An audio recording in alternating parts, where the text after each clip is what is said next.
Hello സുഹൃത്തുക്കളെ, ഇന്ന് രാത്രി നമ്മൾ സമയത്തിലൂടെ ഒരുപാട് പിന്നോട്ട് സഞ്ചരിക്കുകയാണ്.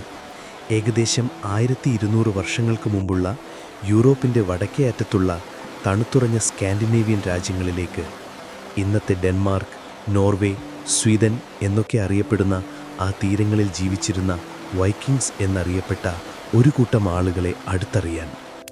സിനിമകളിലൊക്കെ കാണുന്ന കൊമ്പുള്ള ഹെൽമറ്റുകളുടെ കഥകൾക്കപ്പുറം അവർ ശരിക്കും ആരായിരുന്നു എന്ന് നമുക്ക് പതിയെ അറിയാം. അവരുടെ ജീവിതം കേട്ടുകേൾവിയുള്ള വീരകഥകളൊന്നുമായിരുന്നില്ല, മറിച്ച് ജീവൻ നിലനിർത്താനായി കൊടും തണുപ്പിനോടും പ്രക്ഷുബ്ധമായ കടലിനോടുമുള്ള ഒരു നിരന്തര പോരാട്ടമായിരുന്നു. അങ്ങനെയൊരു ലോകം അവർക്ക് തുറന്നുകൊടുത്തത് അവരുടെ ചെറിയ കപ്പലുകളായിരുന്നു. ആഴം കുറഞ്ഞ പുഴകളിലും ആഞ്ഞടിക്കുന്ന തിരമാലകളുള്ള സമുദ്രത്തിലും ഒരുപോലെ അനായാസം സഞ്ചരിക്കാൻ കഴിയുന്ന ആ ലോങ് ഷിപ്പുകൾ.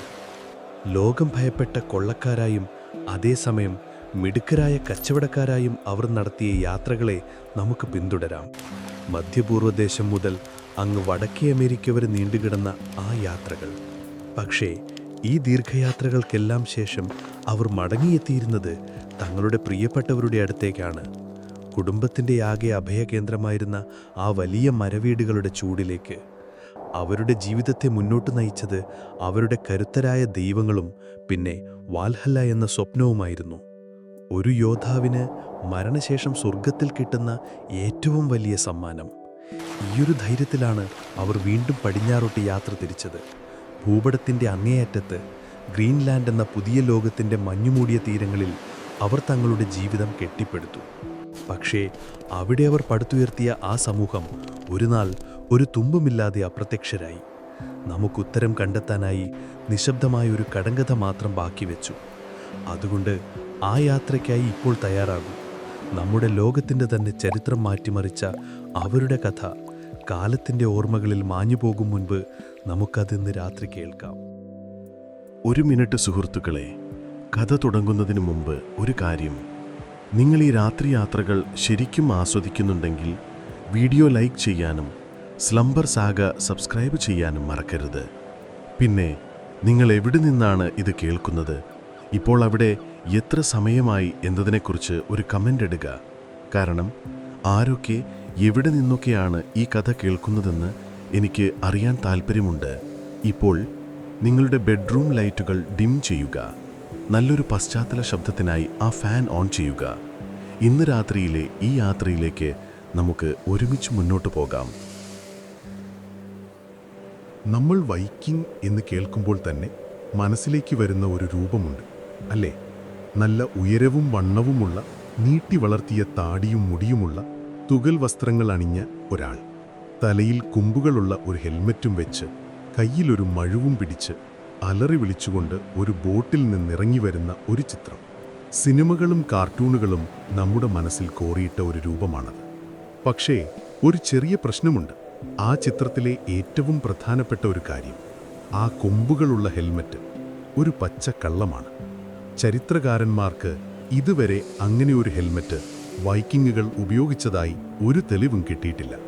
ഒരു യുദ്ധത്തിൻ്റെ നടുവിൽ നിൽക്കുമ്പോൾ തലയിൽ 2 കൊമ്പുകൾ വയ്ക്കുന്നത് എത്രമാത്രം അപകടകരമാണെന്ന് ഒന്ന് ആലോചിച്ചു നോക്കൂ. എതിരാളിക്ക് എളുപ്പത്തിൽ പിടിച്ചുവലിക്കാനും നമ്മുടെ തലയുടെ നിയന്ത്രണം കിട്ടാനും ഇതിലും നല്ലൊരു മാർഗമില്ല. അവർ ഉപയോഗിച്ചിരുന്നത് ഒരുപക്ഷേ തുകലോ ഇരുമ്പോ കൊണ്ടുണ്ടാക്കിയ, തലയിൽ ഒതുങ്ങിയിരിക്കുന്ന, മുകളിൽ നിന്ന് വരുന്ന വെട്ടുകളെ തട്ടിത്തെറിപ്പിക്കാൻ പാകത്തിലുള്ള സാധാരണ ഹെൽമെറ്റുകളായിരിക്കാം. അപ്പോൾ പിന്നെ ഈ കൊമ്പുള്ള ഹെൽമെറ്റ് എവിടെ നിന്ന് വന്നു? അതിൻ്റെ ഉത്തരം കിടക്കുന്നത് 19-ാം നൂറ്റാണ്ടിലെ യൂറോപ്യൻ ഓപ്പറകളിലാണ്. പഴയ നോർസ് ദൈവങ്ങളെയും വീരന്മാരെയും കുറിച്ചുള്ള നാടകങ്ങളിലും ഓപ്പറകളിലും ഒരു ഭീകരമായ രൂപം നൽകാൻ വേണ്ടി ഡിസൈനർമാർ ഉണ്ടാക്കിയ ഒരു കോസ്റ്റ്യൂം മാത്രമായിരുന്നു അത്.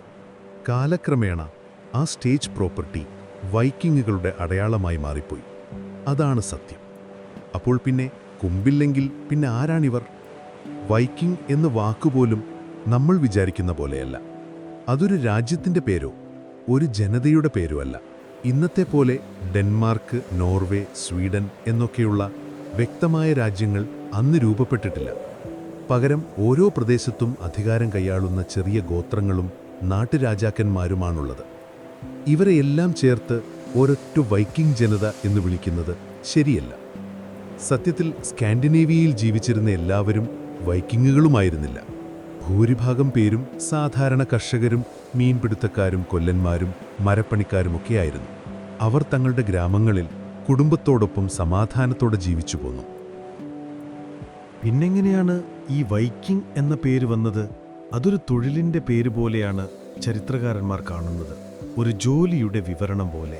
പഴയ നോർസ് ഭാഷയിൽ ആ വീക്കിംഗ് എന്നു പറഞ്ഞാൽ കടൽ വഴിയുള്ളൊരു യാത്ര, ഒരു സാഹസിക പര്യടനം എന്നൊക്കെയാണ് അർത്ഥം. ടു ഗോ ആ വീക്കിംഗ് എന്നുവെച്ചാൽ അങ്ങനെയൊരു യാത്രയ്ക്ക് പോകുക എന്നും. വേനൽക്കാലം വരുമ്പോൾ കൃഷിപ്പണികൾക്കൊരിടവേള കിട്ടുമ്പോൾ ഈ നാട്ടിലെ ചില ചെറുപ്പക്കാരും പോരാളികളും ഒത്തുചേർന്ന് കപ്പലുകളിൽ കയറി കടലിലേക്ക് പോകും. ചിലപ്പോൾ കച്ചവടത്തിനായിരിക്കാം, മറ്റു ചിലപ്പോൾ കൊള്ളയടിക്കാൻ. ഈ ഒരു പ്രവൃത്തിയെയാണ് വൈക്കിംഗ് എന്ന് വിളിച്ചിരുന്നത്. അപ്പോൾ ആ യാത്ര പോകുന്നയാളെയും വൈക്കിംഗ് എന്ന് വിളിച്ചു തുടങ്ങി. അതായത് ഒരു ഡാനിഷ് കർഷകൻ വേനൽക്കാലത്തൊരു വൈക്കിംഗായി കടൽ യാത്രയ്ക്ക് പോയി ശൈത്യകാലമാവുമ്പോഴേക്കും തിരിച്ചു വീട്ടിലെത്തി വീണ്ടും കർഷകനാകും. ഇതായിരുന്നു രീതി. അതുകൊണ്ടുതന്നെ ഇവരൊരൊറ്റ സംഘമായിരുന്നില്ല. നോർവേയിൽ നിന്നുള്ള വൈക്കിങ്സ് കൂടുതലും പടിഞ്ഞാറോട്ട് സഞ്ചരിച്ച് ഐസ്ലാൻഡ്, ഗ്രീൻലാൻഡ്, സ്കോട്ട്ലാൻഡ്, അയർലാൻഡ് എന്നിവിടങ്ങളിലേക്കാണ് പോയത്. ഡെൻമാർക്കുകാർ ഇംഗ്ലണ്ടിലേക്കും ഫ്രാൻസിലേക്കും. സ്വീഡനിൽ നിന്നുള്ളവർ കിഴക്കോട്ട് യാത്ര ചെയ്ത് ഇന്ന് റഷ്യയും ഉക്രൈനുമൊക്കെയായ പ്രദേശങ്ങളിലേക്കും നീങ്ങി. ഓരോ കൂട്ടർക്കും അവരുടേതായ ലക്ഷ്യങ്ങളും രീതികളും ഉണ്ടായിരുന്നു. ഇനി അവരുടെ രൂപത്തെക്കുറിച്ച് പറഞ്ഞാൽ ക്രൂരന്മാരും വൃത്തിയില്ലാത്തവരുമായ കാടന്മാരായിട്ടാണ് അവരെ പലപ്പോഴും ചിത്രീകരിക്കുന്നത്. എന്നാൽ പുരാവസ്തു ഗവേഷകർക്ക് സ്കാൻഡിനേവിയൻ ശവകുടീരങ്ങളിൽ നിന്ന് കിട്ടിയ ചില സാധനങ്ങൾ ഈ ധാരണയെയും ചോദ്യം ചെയ്യുന്നുണ്ട്. ചീമ്പുകൾ, കമ്മലുകൾ, മനോഹരമായ ആഭരണങ്ങൾ, എന്നിന് ചെവിയിൽ നിന്ന് മെഴുകുകളയാനുള്ള സ്പൂൺ പോലുള്ള ഉപകരണങ്ങൾ വരെ കണ്ടെടുത്തിട്ടുണ്ട്. ശനിയാഴ്ചയെ അവർ ലോഹർദാഗർ എന്ന് വിളിച്ചിരുന്നു. അതിനർത്ഥം കുളിക്കാനുള്ള ദിവസം എന്നാണ്. ആ കാലഘട്ടത്തിലെ മറ്റ് യൂറോപ്യന്മാരെ അപേക്ഷിച്ച് വൈക്കിങ്ങുകൾക്ക് വൃത്തിയുടെ കാര്യത്തിൽ കുറച്ചുകൂടി ശ്രദ്ധയുണ്ടായിരുന്നു എന്ന് വേണം കരുതാൻ. അതുകൊണ്ടുതന്നെ ഇംഗ്ലണ്ടിലെയും ഫ്രാൻസിലെയും സ്ത്രീകൾക്ക് ഈ വൃത്തിയും വെടുപ്പുമുള്ള വൈക്കിങ്ങുകളോട് ഒരു പ്രത്യേക താല്പര്യം തോന്നിയിട്ടുണ്ടാവണം എന്ന് തമാശയായി പറയുന്ന ചരിത്രകാരന്മാരുമുണ്ട്. ചുരുക്കി പറഞ്ഞാൽ നമ്മൾ ഒറ്റ വാക്കിൽ വൈക്കിംഗ് എന്ന് വിളിക്കുന്ന ഈ സമൂഹം വളരെ സങ്കീർണമാണ്. ചില ചരിത്രകാരന്മാർ ഇപ്പോഴും തർക്കിക്കുന്ന ഒരു കാര്യമുണ്ട്. വൈക്കിംഗ് എന്ന പദം ആ കാലഘട്ടത്തിലെ എല്ലാ സ്കാൻഡിനേവിയൻകാരെയും ഉദ്ദേശിച്ചുള്ളതായിരുന്നോ, അതോ കടൽ കടന്ന് സാഹസിക യാത്രകൾക്ക് പോയവരെ മാത്രം വിശേഷിപ്പിക്കാൻ ഉപയോഗിച്ച വാക്കായിരുന്നോ അത്? ഉത്തരം എന്തായാലും ഒരു കാര്യം വ്യക്തമാണ്. അവർ വെറും കൊള്ളക്കാർ മാത്രമായിരുന്നില്ല. അവർ കർഷകരായിരുന്നു, കച്ചവടക്കാരായിരുന്നു, പര്യവേക്ഷകരായിരുന്നു, കരകൗശല വിദഗ്ധരായിരുന്നു. പക്ഷേ ലോകം അവരെ ഏറ്റവും കൂടുതൽ ഓർത്തുവെക്കുന്നത് അവരുടെ ആ കടൽ യാത്രകളുടെ പേരിലാണ്. അത്തരം ദീർഘമായ അപകടം പിടിച്ച യാത്രകൾ എങ്ങനെയാണ് അവർക്ക് സാധ്യമായത്? അതിൻ്റെ ഉത്തരം അവരുടെ കപ്പലുകളിലാണ് ഒളിഞ്ഞിരിക്കുന്നത്. അപ്പോൾ സാധാരണക്കാരായ കർഷകരെയും മീൻപിടുത്തക്കാരെയും ലോകം ഭയക്കുന്ന പോരാളികളാക്കി മാറ്റിയ ആ രഹസ്യം എന്തായിരിക്കും? അതിൻ്റെ ഉത്തരം ഒന്നേയുള്ളൂ: അവരുടെ കപ്പലുകൾ. അതെ, ചരിത്രകാരന്മാർ ലോങ് ഷിപ്പ് എന്ന് വിളിക്കുന്ന ആ അത്ഭുതകരമായ നിർമ്മിതികൾ. അവ വെറുമൊരു ഗതാഗതമാർഗം മാത്രമായിരുന്നില്ല, അതായിരുന്നു വൈക്കിംഗ് യുഗത്തിൻ്റെ എഞ്ചിൻ. ആ കപ്പലുകളില്ലെങ്കിൽ വൈക്കിംഗ് എന്നൊരു വാക്കുപോലും ഒരുപക്ഷെ ചരിത്രത്തിൽ ഉണ്ടാകുമായിരുന്നില്ല. നിങ്ങൾ ഇതൊന്ന് ഇമാജിൻ ചെയ്തു നോക്കൂ. തിരമാലകൾക്ക് മുകളിലൂടെ തെന്നി നീങ്ങുന്ന നീണ്ടുമെലിഞ്ഞ ഒരു മരശരീരം. അതിൻ്റെ മുൻഭാഗത്ത് മുകളിലേക്ക് വളഞ്ഞ് ഭീകരരൂപിയായ ഒരു വ്യാളിയുടെയോ സർപ്പത്തിൻ്റെയോ തല കൊത്തിവെച്ചിരിക്കുന്നു. അതിൻ്റെ കണ്ണുകൾ നിങ്ങളെ തുറിച്ചു നോക്കുന്നുണ്ട്. കാറ്റിൽ പാറിക്കളിക്കുന്ന വലിയൊരു ചതുരപ്പായ, അതിൽ ചുവപ്പും വെള്ളയും വരകൾ. ഇരുവശത്തും പരിചികൾ തൂക്കിയിട്ടിരിക്കുന്നു. വെള്ളത്തിൽ തട്ടിത്തെറിക്കുന്ന ഓളങ്ങളെ കീറിമുറിച്ച് അത് മുന്നോട്ട് കുതിക്കുമ്പോൾ ഒരു ജീവനുള്ള കടൽ ജീവിയെപ്പോലെ തോന്നും. അതായിരുന്നു ഒരു വൈക്കിംഗ് ലോങ് ഷിപ്പ്. സൗന്ദര്യവും ഭീകരതയും ഒരുപോലെ സമ്മേളിച്ച ഒരു കലാസൃഷ്ടി. പക്ഷേ അതിൻ്റെ യഥാർത്ഥ മാന്ത്രികത പുറമേ കാണുന്ന ഈ രൂപത്തിലായിരുന്നില്ല, അതിൻ്റെ നിർമ്മാണത്തിലായിരുന്നു. വൈക്കിംഗ് കപ്പലുകൾ ഉണ്ടാക്കിയിരുന്നത് ക്ലിങ്കർ ബിൽറ്റ് എന്നൊരു രീതിയിലാണ്. അതായത് കപ്പലിൻ്റെ പലകകൾ ഒന്നിനോടൊന്ന് ചേർത്ത് വയ്ക്കുകയല്ല, മറിച്ച് ഒന്നിനു മുകളിലൊന്നായി മീനിൻ്റെ ചെതുമ്പലുകൾ പോലെ അല്പം കയറ്റിവെച്ച് ആണികൾ കൊണ്ട് പിടിപ്പിക്കുകയാണ് ചെയ്യുന്നത്. ഇങ്ങനെ ചെയ്യുമ്പോൾ എന്ത് സംഭവിക്കുമെന്ന് വെച്ചാൽ കപ്പലിൻ്റെ ഘടനയ്ക്ക് ഒരു പ്രത്യേകതരം അയവ് കിട്ടും. വലിയ തിരമാലകൾ വന്നടിക്കുമ്പോൾ ഒരു പാറ പോലെ ഉറച്ചുനിന്ന് അതിനോട് മല്ലിടാതെ ആ തിരമാലകൾക്കൊപ്പം വളയാനും പൊളയാനും ഈ കപ്പലിന് സാധിക്കും. ഒരു മരക്കഷ്ണം തിരയിൽ പൊങ്ങിക്കിടക്കുന്നത് പോലെ ഈ കപ്പൽ തിരമാലകൾക്ക് മുകളിൽ ഒരു നർത്തകിയെപ്പോലെ ഒഴുകി നീങ്ങും. അതുകൊണ്ട് തന്നെ വടക്കൻ അറ്റ്ലാന്റിക് സമുദ്രത്തിലെ ഭീമാകാരമായ തിരകളിലും കൊടുങ്കാറ്റിനെയും അതിജീവിക്കാൻ ഈ ഡിസൈൻ അവരെ ഒരുപാട് സഹായിച്ചു. ഇതിലും പ്രധാനപ്പെട്ട മറ്റൊരു പ്രത്യേകതയുണ്ടായിരുന്നു ഈ കപ്പലുകൾക്ക്. അതിൻ്റെ അടിഭാഗം പരന്നതായിരുന്നു. സാങ്കേതികമായി പറഞ്ഞാൽ അവയ്ക്ക് ഷാലോ ഡ്രാഫ്റ്റ് ആയിരുന്നു. അതായത് കപ്പലിൻ്റെ വളരെ കുറച്ചു ഭാഗം മാത്രമേ വെള്ളത്തിനടിയിൽ തട്ടുകയുള്ളൂ. ഇതിൻ്റെ ഗുണമെന്താണെന്ന് വെച്ചാൽ ആഴം കുറഞ്ഞ പുഴകളിലൂടെയും കായലുകളിലൂടെയും കിലോമീറ്ററുകളോളം ഉൾനാടുകളിലേക്ക് സഞ്ചരിക്കാൻ അവർക്ക് കഴിയുമായിരുന്നു. യൂറോപ്പിലെ മറ്റു രാജ്യങ്ങളുടെ വലിയ കപ്പലുകൾക്ക് തുറമുഖങ്ങളിൽ മാത്രമേ അടുപ്പിക്കാൻ കഴിയുമായിരുന്നുള്ളൂ. എന്നാൽ വൈക്കിങ്സിന് അങ്ങനെ ഒരു പ്രശ്നമുണ്ടായിരുന്നില്ല. ശത്രുക്കൾ ഒട്ടും പ്രതീക്ഷിക്കാത്ത സ്ഥലങ്ങളിൽ, അതായത് അവരുടെ കൃഷിയിടങ്ങളുടെയും ഗ്രാമങ്ങളുടെയും അരികിലുള്ള പുഴകളിലൂടെ അവർക്ക് പ്രത്യക്ഷപ്പെടാൻ കഴിഞ്ഞു. ഒരു സുപ്രഭാതത്തിൽ ഗ്രാമത്തിലെ പുഴയിൽ ഒരു പടുകൂറ്റൻ വ്യാളിതലയുള്ള കപ്പൽ വന്ന് നിൽക്കുന്നത് കാണുന്ന സാധാരണക്കാരുടെ ഞെട്ടലൊന്ന് ഓർത്തുനോക്കൂ. മാത്രമല്ല, ഈ പരന്ന അടിഭാഗം കാരണം അവർക്കെവിടെ വേണമെങ്കിലും കപ്പൽ കരയ്ക്ക് കയറ്റിവെക്കാമായിരുന്നു. ഒരു പ്രത്യേക തുറമുഖത്തിൻ്റെ ആവശ്യമില്ല. മണലുള്ള ഏത് തീരത്തും അവർ കപ്പലോടിച്ച് കയറ്റും. തങ്ങളുടെ ജോലികൾ തീർത്ത് അതേപോലെ തന്നെ തിരിച്ച് തള്ളിയിറക്കി രക്ഷപ്പെടും. ഈയൊരു കഴിവാണ് അവരുടെ മിന്നലാക്രമണങ്ങളുടെ പ്രധാന വിജയരഹസ്യം. ഈ കപ്പലുകൾ നിർമ്മിച്ചിരുന്നത് കൂടുതലും ഓക്കുമരം ഉപയോഗിച്ചായിരുന്നു. ഒരു കപ്പൽ ശില്പിക്ക് ഒരു മരം കണ്ടാൽ അറിയാമായിരുന്നു അതിൻ്റെ ഏതു ഭാഗമാണ് കപ്പലിൻ്റെ വളഞ്ഞ കീലിന് യോജിച്ചത്, ഏതാണ് പലകകൾക്ക് നല്ലത് എന്നൊക്കെ. അവർ മരത്തെ മുറിച്ചു വളക്കുകയായിരുന്നില്ല, മറിച്ച് മരത്തിൻ്റെ സ്വാഭാവികമായ വളവുകളെ തങ്ങളുടെ കപ്പലിൻ്റെ ഭാഗമാക്കി മാറ്റുകയായിരുന്നു. അതൊരു കല തന്നെയായിരുന്നു. ഒരു സാധാരണ ലോങ് ഷിപ്പിന് ഏകദേശം 20 മുതൽ 30 മീറ്റർ വരെ നീളമുണ്ടാകും. അതിൽ 40 മുതൽ 60 വരെ പോരാളികൾക്ക് യാത്ര ചെയ്യാം. കാറ്റില്ലാത്തപ്പോൾ എല്ലാവരും ഒരുമിച്ചിരുന്ന് തുഴയണം. കാറ്റുണ്ടെങ്കിൽ പായി വിരിച്ച് യാത്ര ചെയ്യാം. 2 ജോലിയും ഒരേ സമയം ചെയ്യാനുള്ള സൗകര്യവും കപ്പലിലുണ്ടായിരുന്നു. അതായത് തുഴഞ്ഞുകൊണ്ട് തന്നെ പായയുടെ സഹായത്തോടെ വേഗത കൂട്ടാനും അവർക്ക് കഴിഞ്ഞിരുന്നു. ഈ കപ്പലുകൾക്ക് അവിശ്വസനീയമായ വേഗതയുണ്ടായിരുന്നു. ഒരു ദിവസം കൊണ്ട് 200 കിലോമീറ്ററിലധികം ദൂരം സഞ്ചരിക്കാൻ കഴിയുന്ന ലോങ് ഷിപ്പുകൾ ഉണ്ടായിരുന്നതായി പറയപ്പെടുന്നു. ഇന്നത്തെ ഒരു കാറിൻ്റെ വേഗതയൊന്നുമല്ല, പക്ഷേ 1000 വർഷം മുൻപത്തെ ലോകത്ത് അതൊരു സൂപ്പർസോണിക് വേഗതയ്ക്ക് തുല്യമായിരുന്നു. കപ്പലിനകത്തെ ജീവിതം അത്ര സുഖകരമായിരുന്നില്ല. രാത്രി ഉറങ്ങാൻ പ്രത്യേക മുറികളൊന്നുമില്ല. തുഴഞ്ഞിരുന്ന അതേ ബെഞ്ചിൽ തണുത്ത കാറ്റും കൊണ്ട് കിടന്നുറങ്ങണം. ഭക്ഷണവും വെള്ളവും വളരെ കുറച്ചു മാത്രമേ കയ്യിൽ കരുതാറുള്ളൂ. യാത്രക്കിടയിൽ കിട്ടുന്ന ദ്വീപുകളിൽ നിന്നോ തീരങ്ങളിൽ നിന്നോ ആണ് ബാക്കി കണ്ടെത്തേണ്ടത്. അവർ കപ്പലിൻ്റെ നടുവിലൊരു കല്ലടുപ്പ് കൂട്ടി തീ കത്തിച്ച് ഭക്ഷണം പാകം ചെയ്യും. പക്ഷേ അവർക്ക് വഴികാട്ടിയായി കോമ്പസോ GPS ഒന്നും ഉണ്ടായിരുന്നില്ല. പിന്നെ എങ്ങനെയാണവർ ഇത്ര കൃത്യമായി വഴി കണ്ടുപിടിച്ച് യാത്ര ചെയ്തിരുന്നത്? അതൊരു വലിയ അത്ഭുതമാണ്. അവർ സൂര്യനെയും നക്ഷത്രങ്ങളെയും നോക്കി ദിശ മനസ്സിലാക്കി. തീരത്തോട് ചേർന്നാണ് യാത്രയെങ്കിൽ കരയിലെ മലകളും പാറകളും കണ്ട് അവർ വഴി ഓർമ്മിച്ചു വച്ചു. പക്ഷേ ആഴക്കടലിൽ കര കാണാത്തിടത്ത് അവർ സൺസ്റ്റോൺ എന്നൊരു വസ്തുവിനെ ഉപയോഗിച്ചു. ഇതിനെക്കുറിച്ച് ചില ഐതിഹ്യങ്ങളിൽ പോലും പറയുന്നുണ്ട്.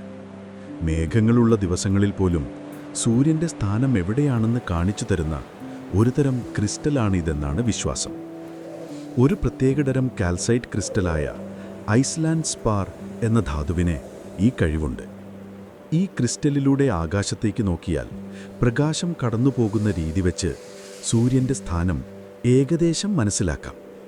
ചില വൈക്കിംഗ് ശവകുടീരങ്ങളിൽ നിന്ന് ഇത്തരം ക്രിസ്റ്റലുകൾ കെട്ടിയിട്ടുണ്ടെങ്കിലും അവർ ഇത് നാവിഗേഷന് വേണ്ടിയാണോ ഉപയോഗിച്ചിരുന്നത് എന്ന കാര്യത്തിൽ ചരിത്രകാരന്മാർക്കിടയിൽ ഇപ്പോഴും ഒരു തർക്കം നിലനിൽക്കുന്നുണ്ട്. ചിലർ പറയുന്നു ഇത് വെറും കെട്ടുകഥയാണെന്ന്. എന്നാൽ മറ്റു ചിലർ ഇത് തന്നെയായിരിക്കാം അവരുടെ രഹസ്യ ആയുധമെന്ന് വിശ്വസിക്കുന്നു. ഇതുകൂടാതെ പക്ഷികളെയും അവർ വഴികാട്ടികളായി ഉപയോഗിച്ചിരുന്നു. ഒരു കൂട്ടം കാക്കകളെ കപ്പലിൽ കൂടെ കൊണ്ടുപോകും. വഴി നഷ്ടപ്പെട്ടെന്ന് തോന്നിയാൽ ഒരു കാക്കയെ തുറന്നുവിടും. കാക്ക കര ലക്ഷ്യമാക്കി പറന്നാൽ ആ ദിശയിൽ കരയുണ്ടെന്ന് മനസ്സിലാക്കാം. അത് തിരിച്ച് കപ്പലിലേക്ക് തന്നെ വന്നാൽ അടുത്തെങ്ങും കരയില്ലെന്നും ഉറപ്പിക്കാം.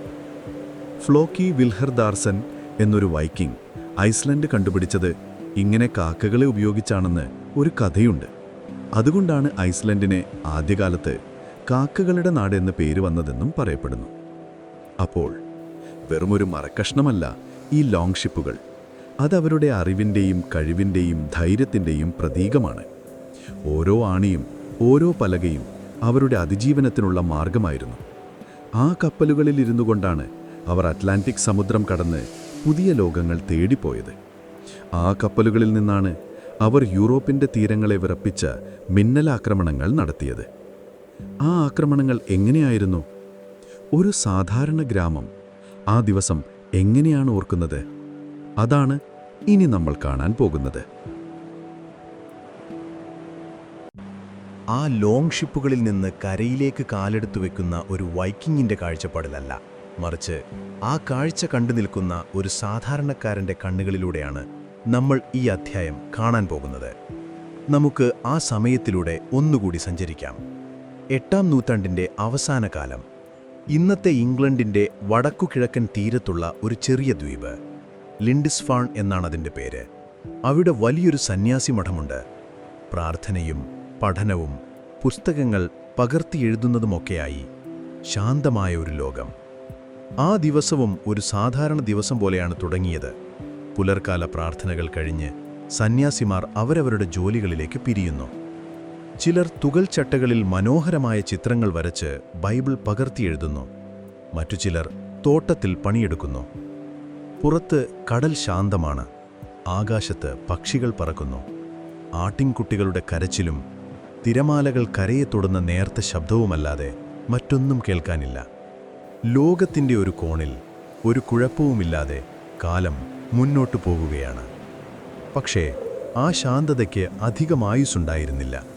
തീരത്ത് കടൽപ്പക്ഷികളെ നോക്കി നിന്ന ഒരു ബാലൻ ദൂരെ കടലിൽ എന്തോ ഒന്ന് കാണുന്നു. ഒരു കറുത്ത പൊട്ടുപോലെ. ഒന്നല്ല, ഒരുപാട്. അവ പതിയെ വലുതായി വരുന്നു. അവയുടെ രൂപം വ്യക്തമാകുമ്പോൾ അവനാകെ പേടിക്കുന്നു. ഇതിനു മുൻപ് കണ്ടിട്ടില്ലാത്ത തരം കപ്പലുകൾ. അവയുടെ മുൻഭാഗത്ത് എന്തൊക്കെയോ ഭീകര രൂപങ്ങൾ. അവ കണ്ടിട്ട് കച്ചവടക്കാരുടെ കപ്പലുകൾ പോലെയല്ല. അവ വളരെ വേഗത്തിലാണ് തീരത്തേക്ക് അടുത്തുകൊണ്ടിരിക്കുന്നത്. അവൻ പെട്ടെന്ന് തന്നെ മഠത്തിലേക്കൂടി അവരോട് വിവരമറിയിക്കുന്നു. മഠത്തിൻ്റെ മണിമാളികയിൽ നിന്ന് നോക്കുമ്പോൾ ആ കാഴ്ച കൂടുതൽ വ്യക്തമാണ്. സംശയമില്ല, അവ ശത്രുക്കൾ തന്നെയാണ്. പക്ഷേ എന്തിന്? ഈ സമാധാനത്തിൻ്റെ ദ്വീപിൽ ആയുധമെടുക്കാൻ പോലും അറിയാത്ത ഈ സന്യാസിമാരുടെ അടുത്ത് ആര് വരാനാണ്? എന്ത് കിട്ടാനാണ്? അങ്ങനെയുള്ള ചോദ്യങ്ങൾക്ക് ഉത്തരം തേടാൻ സമയം കിട്ടുന്നതിന് മുൻപേ ആ കപ്പലുകൾ മണൽ തീരത്തേക്ക് ഇടിച്ചു കയറ്റുന്നു. ഒരു സംഘം ആളുകൾ ചാടിയിറങ്ങുന്നു. അവരുടെ കയ്യിൽ മഴുവും കുന്തവും പരിചകളുമുണ്ട്. അവർ ഒട്ടും തന്നെ സമയം കളയാതെ ഒച്ച വെച്ച് അലറി വിളിച്ച് നേരെ ആ സന്യാസി മഠത്തിൻ്റെ വാതിലിലേക്ക് ഇടിച്ചു കയറി. എന്തുകൊണ്ടാണ് അവർ നേരെ മഠത്തിലേക്ക് വന്നത്?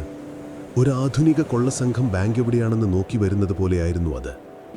ആ കാലഘട്ടത്തിലെ യൂറോപ്പിൽ ഏറ്റവും കൂടുതൽ സമ്പത്ത് കൂട്ടിയിട്ടിരിക്കുന്നത് പള്ളികളിലും സന്യാസി മഠങ്ങളിലുമായിരുന്നു. സ്വർണം കൊണ്ടുള്ള കുരിശുകൾ, വെള്ളിയിൽ തീർത്ത പാനപാത്രങ്ങൾ, വിലപിടിപ്പുള്ള രത്നങ്ങൾ പതിച്ച പുസ്തകങ്ങൾ. ഇതൊന്നും കൂടാതെ ഈ സ്ഥലങ്ങൾക്ക് പട്ടാളക്കാരുടെ കാവലുണ്ടാവില്ല എന്ന് അവർക്കറിയാമായിരുന്നു. അവിടെയുള്ളത് പ്രാർത്ഥിച്ചു ജീവിക്കുന്ന സന്യാസിമാർ മാത്രമാണ്. പ്രതിരോധം തീരെ ദുർബലമായിരിക്കും.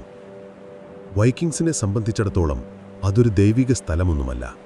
അതൊരു പൂട്ടാത്ത ബാങ്ക് ലോക്കർ പോലെയാണ്. എളുപ്പത്തിൽ കൊള്ളയടിക്കാവുന്ന സമ്പന്നമായൊരിടം അത്രമാത്രം. അവരുടെ ദൈവങ്ങൾ ഓടിനും തോറുമൊക്കെയാണ്. മറ്റൊരു ദൈവത്തിൻ്റെ വീട് കൊള്ളയടിക്കുന്നതിൽ അവർക്ക് യാതൊരു മനസാക്ഷിക്കുത്തുമില്ല. ആ നിമിഷം സമാധാനത്തിൻ്റെ ആ മഠം ഒരു യുദ്ധക്കളമായി മാറുകയാണ്. വാതിലുകൾ തകർത്ത് അവർ അകത്തേക്ക് ഇരച്ചു കയറുന്നു. ആ നിമിഷം വരെ പ്രാർത്ഥനകൾ മാത്രം കേട്ടിരുന്ന ആ മഠത്തിനകത്ത് മഴു മരത്തിൽ തറയ്ക്കുന്ന ശബ്ദവും ഭയന്നുള്ള നിലവിളികളും വൈക്കിങ്സ് തമ്മിൽ സംസാരിക്കുന്ന ആർക്കും മനസ്സിലാവാത്ത കർക്കശമായ ഭാഷയും നിറയുന്നു. സന്യാസിമാർക്ക് ഒന്നും മനസ്സിലാവുന്നില്ല. ചിലർ പേടിച്ച് മൂലകളിലേക്ക് ഓടിയൊളിക്കാൻ ശ്രമിക്കുന്നു. മറ്റു ചിലർ തങ്ങളുടെ ദൈവത്തെ വിളിച്ച് മുട്ടുകുത്തി പ്രാർത്ഥിച്ചു. പക്ഷേ ഈ വരുന്നവർക്ക് അതൊന്നും ഒരു വിഷയമേ അല്ല. അവർ നേരെ പോകുന്നത് അൾത്താരയിലേക്കാണ്. അവിടെയുള്ള സ്വർണ്ണക്കുരിശും വെള്ളിപ്പാത്രങ്ങളും അവർ പിടിച്ചെടുക്കുന്നു. ഭിത്തിയിൽ തൂക്കിയിട്ടിരുന്ന ചിത്രങ്ങൾ തുന്നിച്ചേർത്ത വിലപിടിപ്പുള്ള തുണികൾ വലിച്ചുകീറുന്നു. അവർക്ക് ഏറ്റവും വിലപ്പെട്ടതായി തോന്നുന്നത് സന്യാസിമാർ ഒരുപാട് കാലമെടുത്ത് കൈകൊണ്ടെഴുതി ചിത്രങ്ങൾ വരച്ചു ചേർത്ത ആ പുസ്തകങ്ങളാണ്. പക്ഷേ അതിലെ അറിവോ കഥകളോ അല്ല അവരുടെ ലക്ഷ്യം. ആ പുസ്തകങ്ങളുടെ തുകൽ ചട്ടയിൽ പിടിപ്പിച്ചിട്ടുള്ള വിലപിടിപ്പുള്ള കല്ലുകളും സ്വർണം പൊതിഞ്ഞ ലോഹങ്ങളുമാണ് അവർക്ക് വേണ്ടത്. ഒരു സന്യാസിയുടെ ഒരു ജീവിതകാലത്തെ മുഴുവൻ അധ്വാനമായ ആ പുസ്തകത്തിൻ്റെ താളുകൾ അവർ വലിച്ചുകീറി പുറംചട്ടം മാത്രം കയ്യിലെടുക്കുന്നു. ആ കാഴ്ച കാണുന്ന ഒരു സന്യാസിയുടെ ഹൃദയം തകർന്നു പോയിട്ടുണ്ടാവും. അവർക്കത് ദൈവവചനം എഴുതിയ വിശുദ്ധ ഗ്രന്ഥമാണ്. എന്നാൽ വൈക്കിങ്സിനെ സംബന്ധിച്ചിടത്തോളം അതൊരു ഭംഗിയുള്ള പെട്ടി പോലെയാണ്. അതിലുള്ളതെടുത്തിട്ട് പെട്ടി വലിച്ചെറിയുക, അത്രമാത്രം. എന്നാൽ പണത്തേക്കാളും സ്വർണത്തേക്കാളും വിലപ്പെട്ട മറ്റൊന്നുണ്ടായിരുന്നു അവർക്ക്: മനുഷ്യർ. ആ മഠത്തിലെ ആരോഗ്യമുള്ള ചെറുപ്പക്കാരായ സന്യാസിമാരെയും അടുത്തുള്ള ഗ്രാമത്തിൽ നിന്ന് പിടികൂടിയ ആളുകളെയും അവർ കയറുകൊണ്ട് കെട്ടിയിട്ടു. സ്കാൻഡിനേവിയയിലെ അവരുടെ കൃഷിയിടങ്ങളിൽ പണിയെടുക്കാൻ അടിമകളെ ആവശ്യമുണ്ട്. ഒരു മനുഷ്യനെ വിറ്റാൽ കിട്ടുന്ന പണം ഒരു സ്വർണ്ണമാല വിറ്റാൽ കിട്ടുന്നതിനേക്കാൾ എത്രയോ മടങ്ങ് കൂടുതലാണ്. അതുകൊണ്ട് അവരുടെ കണ്ണിൽ ഈ മനുഷ്യർ സംസാരിക്കുന്ന വെറും ചരക്കുകൾ മാത്രമാണ്. ഇതെല്ലാം സംഭവിക്കുന്നത് വളരെ പെട്ടെന്നാണ്. മിന്നലാക്രമണം എന്ന വാക്ക് അന്വർത്ഥമാക്കുന്ന വേഗതയിൽ. അവർ വരുന്നു, ലക്ഷ്യം വെച്ച സ്ഥലത്തേക്ക് പോകുന്നു, കിട്ടാവുന്നതെല്ലാം എടുക്കുന്നു, എതിർക്കുന്നവരെ കൊല്ലുന്നു, ആവശ്യമുള്ളവരെ പിടിച്ചു കെട്ടുന്നു, എന്നിട്ട് തിരിച്ച് കപ്പലുകളിലേക്ക് ഓടുന്നു. അവരൊരു യുദ്ധം ചെയ്യാനോ ആ പ്രദേശം കീഴടക്കാനോ അല്ല വന്നിരിക്കുന്നത്. അവരുടെ ലക്ഷ്യം കൊള്ളയടിക്കുക എന്നത് മാത്രമാണ്. അരമണിക്കൂറോ ഒരു മണിക്കൂറോ കൊണ്ട് ലിൻഡിസ്ഫാനിയെ ആ ലോകം കീഴ്മേൽ മറിഞ്ഞു. അങ്ങനെ അവർ കപ്പലുകളിൽ കയറി തുഴഞ്ഞ് അകന്നു പോകുമ്പോൾ തീരത്ത് ഭയന്ന് വിറച്ച് ഒളിച്ചിരുന്ന ബാക്കിയുള്ളവർ പുറത്തേക്ക് വന്നു. അവർ കാണുന്നത് പുകയുന്ന മഠത്തിൻ്റെ അവശിഷ്ടങ്ങളാണ്. ചിതറിക്കിടക്കുന്ന പുസ്തകങ്ങളുടെ താളുകൾ കാറ്റിൽ പറക്കുന്നു. തകർക്കപ്പെട്ട വാതിലുകൾ, രക്തക്കറകൾ. പിന്നെ തങ്ങളോടൊപ്പം ഉണ്ടായിരുന്ന സഹോദരങ്ങളെയും അയൽക്കാരെയും കാണാനില്ല എന്ന തിരിച്ചറിവ്. ലിൻഡിസ്ഫാനിൽ നടന്ന ഈ സംഭവം തീക്കാറ്റ് പോലെ യൂറോപ്പ് മുഴുവൻ പടർന്നു. ക്രിസ്ത്യൻ ലോകം ഞെട്ടിവിറച്ചു. ദൈവത്തിൻ്റെ സ്വന്തം ഭവനത്തിൽ കയറി കൊള്ളയടിക്കാൻ ധൈര്യമുള്ള ഈ കാടന്മാരാരാണ്? അവർ സാത്താൻ്റെ സൈന്യമാണോ? അന്നു മുതൽ യൂറോപ്പിലെ തീരദേശവാസികളുടെ പ്രാർത്ഥനകളിൽ ഒരു വരി കൂടി ചേർക്കപ്പെട്ടു: ദൈവമേ, നോർസുകാരുടെ ക്രോധത്തിൽ നിന്ന് ഞങ്ങളെ രക്ഷിക്കണമേ. ഇതായിരുന്നു വൈക്കിങ്സിൻ്റെ ഒരു മുഖം, ക്രൂരമായ ദയയില്ലാത്ത മുഖം. പക്ഷേ ഒരു സംശയം ബാക്കിയുണ്ട്. അവർക്ക് ഈ ഒരൊറ്റ മുഖം മാത്രമേ ഉണ്ടായിരുന്നുള്ളൂ. എല്ലായ്പ്പോഴും അവർ പോയിരുന്നത് കൊള്ളയടിക്കാൻ മാത്രമായിരുന്നു. അതോ ഈ കഥയ്ക്ക് നമ്മളറിയാത്ത മറ്റെന്തെങ്കിലും വശങ്ങളുണ്ടോ? ഒരുപക്ഷേ അവരുടെ കപ്പലുകളിൽ മഴു മാത്രമല്ല, വിൽക്കാനുള്ള മറ്റു സാധനങ്ങളും ഉണ്ടായിരുന്നിരിക്കാം. അതെ, അവരുടെ കപ്പലുകളിൽ മഴുവും കുന്തവും മാത്രമല്ലായിരുന്നു ഉണ്ടായിരുന്നത്. ഒരുപക്ഷേ അതിനേക്കാൾ കൂടുതൽ സ്ഥലം അപഹരിച്ചിരുന്നത് മറ്റു ചില വസ്തുക്കളായിരുന്നു. തുകൽ ചീളുകൾ, മൃഗങ്ങളുടെ രോമങ്ങൾ, ആംബർ എന്നറിയപ്പെടുന്ന മരക്കറയുടെ ഫോസിലുകൾ, പിന്നെ അതിവിദഗ്ധമായി നിർമ്മിച്ച വാളുകൾ. കാരണം വൈക്കിങ്ങുകൾ പോരാളികൾ മാത്രമായിരുന്നില്ല, അവർ ആ കാലഘട്ടത്തിലെ ഏറ്റവും വലിയ കച്ചവടക്കാർ കൂടിയായിരുന്നു. സത്യം പറഞ്ഞാൽ കൊള്ളയും കച്ചവടവും അവർക്ക് രണ്ട് വ്യത്യസ്ത ജോലികളായിരുന്നില്ല, ഒരേ നാണയത്തിൻ്റെ രണ്ട് പുറങ്ങൾ പോലെയായിരുന്നു. ഇതൊന്ന് സങ്കല്പിച്ചു നോക്കൂ. ഒരു വൈക്കിംഗ് കപ്പൽ ഒരു അന്യനാട്ടിലെ തീരത്തെത്തുന്നു. കപ്പലിൻ്റെ തലവൻ കരയിലേക്ക് നോക്കുന്നു. അവിടെ നല്ലൊരു പട്ടണമുണ്ട്. പട്ടണത്തിന് ചുറ്റും വലിയ കോട്ടയുമുണ്ട്. കോട്ടവാതിലിൽ ആയുധങ്ങളുമായി നിൽക്കുന്ന പട്ടാളക്കാരുമുണ്ട്. ഇവിടെ ആക്രമിക്കാൻ ചെന്നാൽ പണി കിട്ടും, ഒരുപാട് ആളുകളെ നഷ്ടപ്പെടും എന്നയാൾ ചിന്തിക്കുന്നു. അപ്പോൾ പ്ലാൻ ബി നടപ്പിലാക്കും. അവർ കപ്പലിൽ കരുതിയിരിക്കുന്ന കച്ചവട സാധനങ്ങൾ പുറത്തെടുക്കും. തീരത്തടുത്ത് തങ്ങൾ സമാധാനപരമായി കച്ചവടം ചെയ്യാൻ വന്നവരാണെന്ന് ആംഗ്യം കാണിക്കും. ഇനി മറ്റൊരു തീരത്തെത്തുന്നു എന്ന് വിചാരിക്കുക. അവിടെയുള്ളത് ഒരു ചെറിയ ഗ്രാമമാണ്. കാര്യമായ പ്രതിരോധമൊന്നുമില്ല. ആളുകൾ സമാധാനപ്രിയരാണ്. ഇവിടെ കച്ചവടം ചെയ്താൽ കുറച്ച് വെള്ളി നാണയങ്ങൾ കിട്ടുമായിരിക്കും. പക്ഷേ ഒന്ന് വിരട്ടിയാൽ ആ ഗ്രാമം മുഴുവൻ നമ്മുടെ കയ്യിൽ കിട്ടും. അപ്പോൾ പ്ലാൻ എ നടപ്പിലാക്കും. മഴു കയ്യിലെടുക്കും. ലിൻഡിസ്ഫാനിൽ നമ്മൾ കണ്ടതുപോലെ ഒരു മിന്നലാക്രമണം നടത്തും. അപ്പോൾ ഒരു വൈക്കിങ്ങിനെ സംബന്ധിച്ചിടത്തോളം ചോദ്യം ഇതായിരുന്നു: ഈ സ്ഥലത്ത് നിന്ന് എനിക്ക് വേണ്ടത് എങ്ങനെ ഏറ്റവും എളുപ്പത്തിൽ, ഏറ്റവും കുറഞ്ഞ നഷ്ടത്തിൽ സ്വന്തമാക്കാം? ഉത്തരം കച്ചവടം എന്നാണെങ്കിൽ അവർ കച്ചവടക്കാരാവും. കൊള്ള എന്നാണെങ്കിൽ കൊള്ളക്കാരാവും. അവർ പ്രായോഗികമായി ചിന്തിക്കുന്ന ബിസിനസ്സുകാരായിരുന്നു. അവരുടെ ഈ കച്ചവടത്തിൻ്റെ ഹൃദയമായി പ്രവർത്തിച്ച ചില പട്ടണങ്ങളുണ്ടായിരുന്നു. ഇന്നത്തെ സ്വീഡനിലെ ബിർക്ക, ഡെൻമാർക്കിൻ്റെ അതിർത്തിയിലുണ്ടായിരുന്ന ഹെദബി എന്നിവയൊക്കെ അത്തരം വലിയ കച്ചവട കേന്ദ്രങ്ങളായിരുന്നു. അങ്ങനെ ഒരു പട്ടണത്തിലേക്ക് നമ്മൾ ചെന്നാൽ കാണുന്ന കാഴ്ച എന്തായിരിക്കും? തീരത്ത് നിരനിരയായി നങ്കൂരമിട്ടിരിക്കുന്ന കപ്പലുകൾ. ചിലത് നമ്മൾ കണ്ട നീണ്ട ലോങ് ഷിപ്പുകൾ. എന്നാൽ അതിനേക്കാൾ കൂടുതൽ കാണുന്നത് ക്നർ എന്ന് വിളിക്കുന്ന മറ്റൊരിനം കപ്പലുകളാണ്. ഇവ ലോങ് ഷിപ്പുകളെപ്പോലെ വേഗതയുള്ളവയല്ല, പക്ഷേ വയറ് വീർത്ത തടിച്ച കപ്പലുകളാണ്. ഒരുപാട് സാധനങ്ങൾ കയറ്റാൻ വേണ്ടി മാത്രം നിർമ്മിച്ചത്. ഒരു ട്രക്ക് പോലെ. ആ പട്ടണത്തിലെ തെരുവുകളിലൂടെ നടന്നാൽ പലതരം ഭാഷകൾ നമുക്ക് കേൾക്കാം. സ്കാൻഡിനേവിയൻ ഭാഷകൾക്ക് പുറമെ അറബിയും ജർമ്മനും സ്ലാവിക് ഭാഷകളുമൊക്കെ സംസാരിക്കുന്ന ആളുകളെ കാണാം. ഒരു ഭാഗത്ത് കൊല്ലൻ്റെ ആലയിൽ നിന്ന് ചുറ്റികയുടെ ശബ്ദം ഉയരുന്നു. അവിടെ ഉണ്ടാക്കുന്നത് ഒരുപക്ഷെ ലോകപ്രസിദ്ധമായ ഉൾഫ്ബട്ട് വാളുകളായിരിക്കാം. വളരെ ഉയർന്ന നിലവാരമുള്ള സ്റ്റീൽ കൊണ്ട് നിർമ്മിച്ച, ഇന്നും അതിൻ്റെ നിർമ്മാണ രഹസ്യം പൂർണ്ണമായി മനസ്സിലാക്കാൻ സാധിക്കാത്ത അത്ഭുത വാളുകൾ. മറ്റൊരു ഭാഗത്ത് ഒരു അറബി വ്യാപാരി തൻ്റെ കയ്യിലുള്ള വെള്ളി നാണയങ്ങൾ കൊടുത്ത് വടക്കൻ കാടുകളിൽ നിന്ന് വേട്ടയാടി പിടിച്ച കുറുക്കൻ്റെയും കരടിയുടെയും രോമങ്ങൾ വാങ്ങുന്നു. തണുപ്പുള്ള അറേബ്യൻ രാത്രികളിൽ പുതയ്ക്കാനുള്ള ആഡംബര വസ്തുവാണത്. കാഫ്ക, ബാഗ്ദാദ് പോലുള്ള നഗരങ്ങളിലെ ചന്തകളിൽ ഇതിന് പൊന്നുവില കിട്ടും. ഇനിയുമുണ്ട് കാഴ്ചകൾ. ഒരു കടയുടെ മുന്നിൽ ബാൽറ്റിക് കടലിൽ നിന്ന് കിട്ടിയ ആംബർ എന്ന സ്വർണ്ണ നിറമുള്ള കല്ലുകൾ മിനുക്കി മാലയും വളകളുമാക്കുന്നു. ഈ ആംബറിന് റോമൻ സാമ്രാജ്യം മുതൽ വലിയ വിലയായിരുന്നു. വൈക്കിങ്ങുകൾ ഇത് വലിയ തോതിൽ ശേഖരിച്ച് യൂറോപ്പിലെമ്പാടും വിറ്റു. മറ്റൊരിടത്ത് ഐസ്ലാൻഡിൽ നിന്നും ഗ്രീൻലാൻഡിൽ നിന്നും കൊണ്ടുവന്ന വാൾഡ്രസിൻ്റെ കൊമ്പുകൾ കച്ചവടം ചെയ്യുന്നു. കടലിൽ ജീവിക്കുന്ന സീലുകളോട് സാമ്യമുള്ള ആനയുടേതുപോലുള്ള കൊമ്പുകളുള്ള ജീവിയാണ് വാൾഡ്രസ്. ആനക്കൊമ്പിനേക്കാൾ വിലപിടിപ്പുള്ള വസ്തുവായിട്ടാണ് അക്കാലത്ത് യൂറോപ്പിൽ ഇതിനെ കണ്ടിരുന്നത്. പള്ളികളിലെ അൽത്താരകളും രാജാക്കന്മാരുടെ സിംഹാസനങ്ങളും അലങ്കരിക്കാൻ ഇത് ഉപയോഗിച്ചിരുന്നു.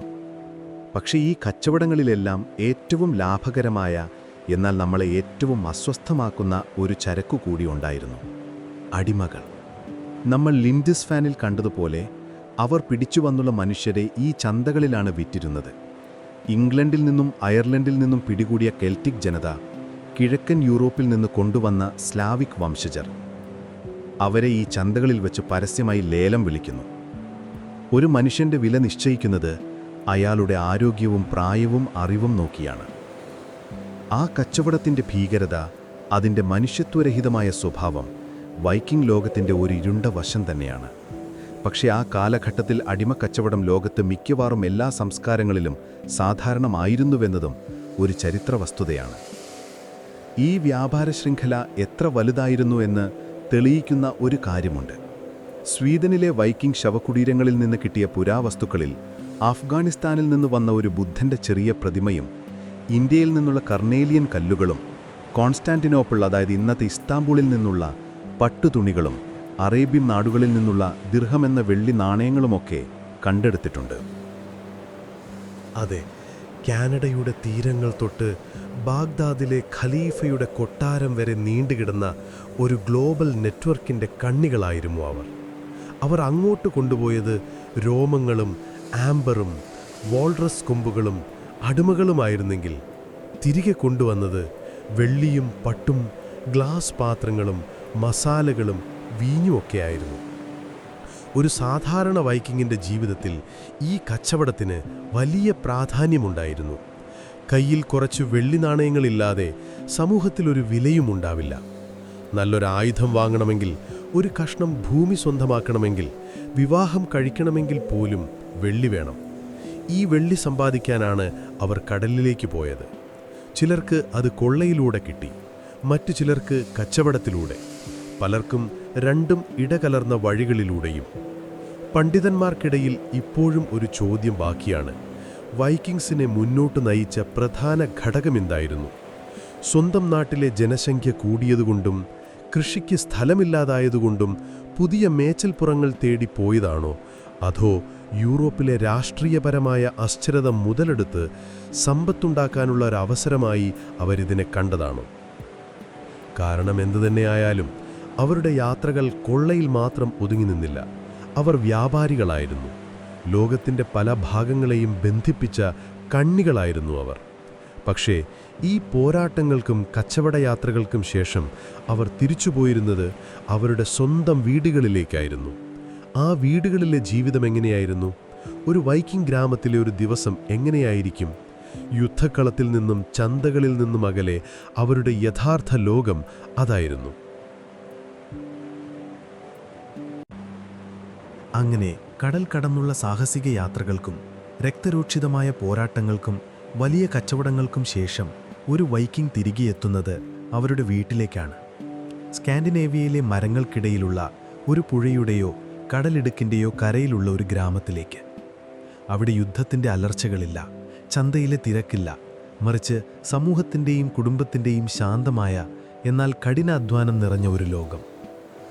ആ ലോകത്തിൻ്റെ ഹൃദയമെന്ന് പറയുന്നത് അവരുടെ വീടുകളാണ്.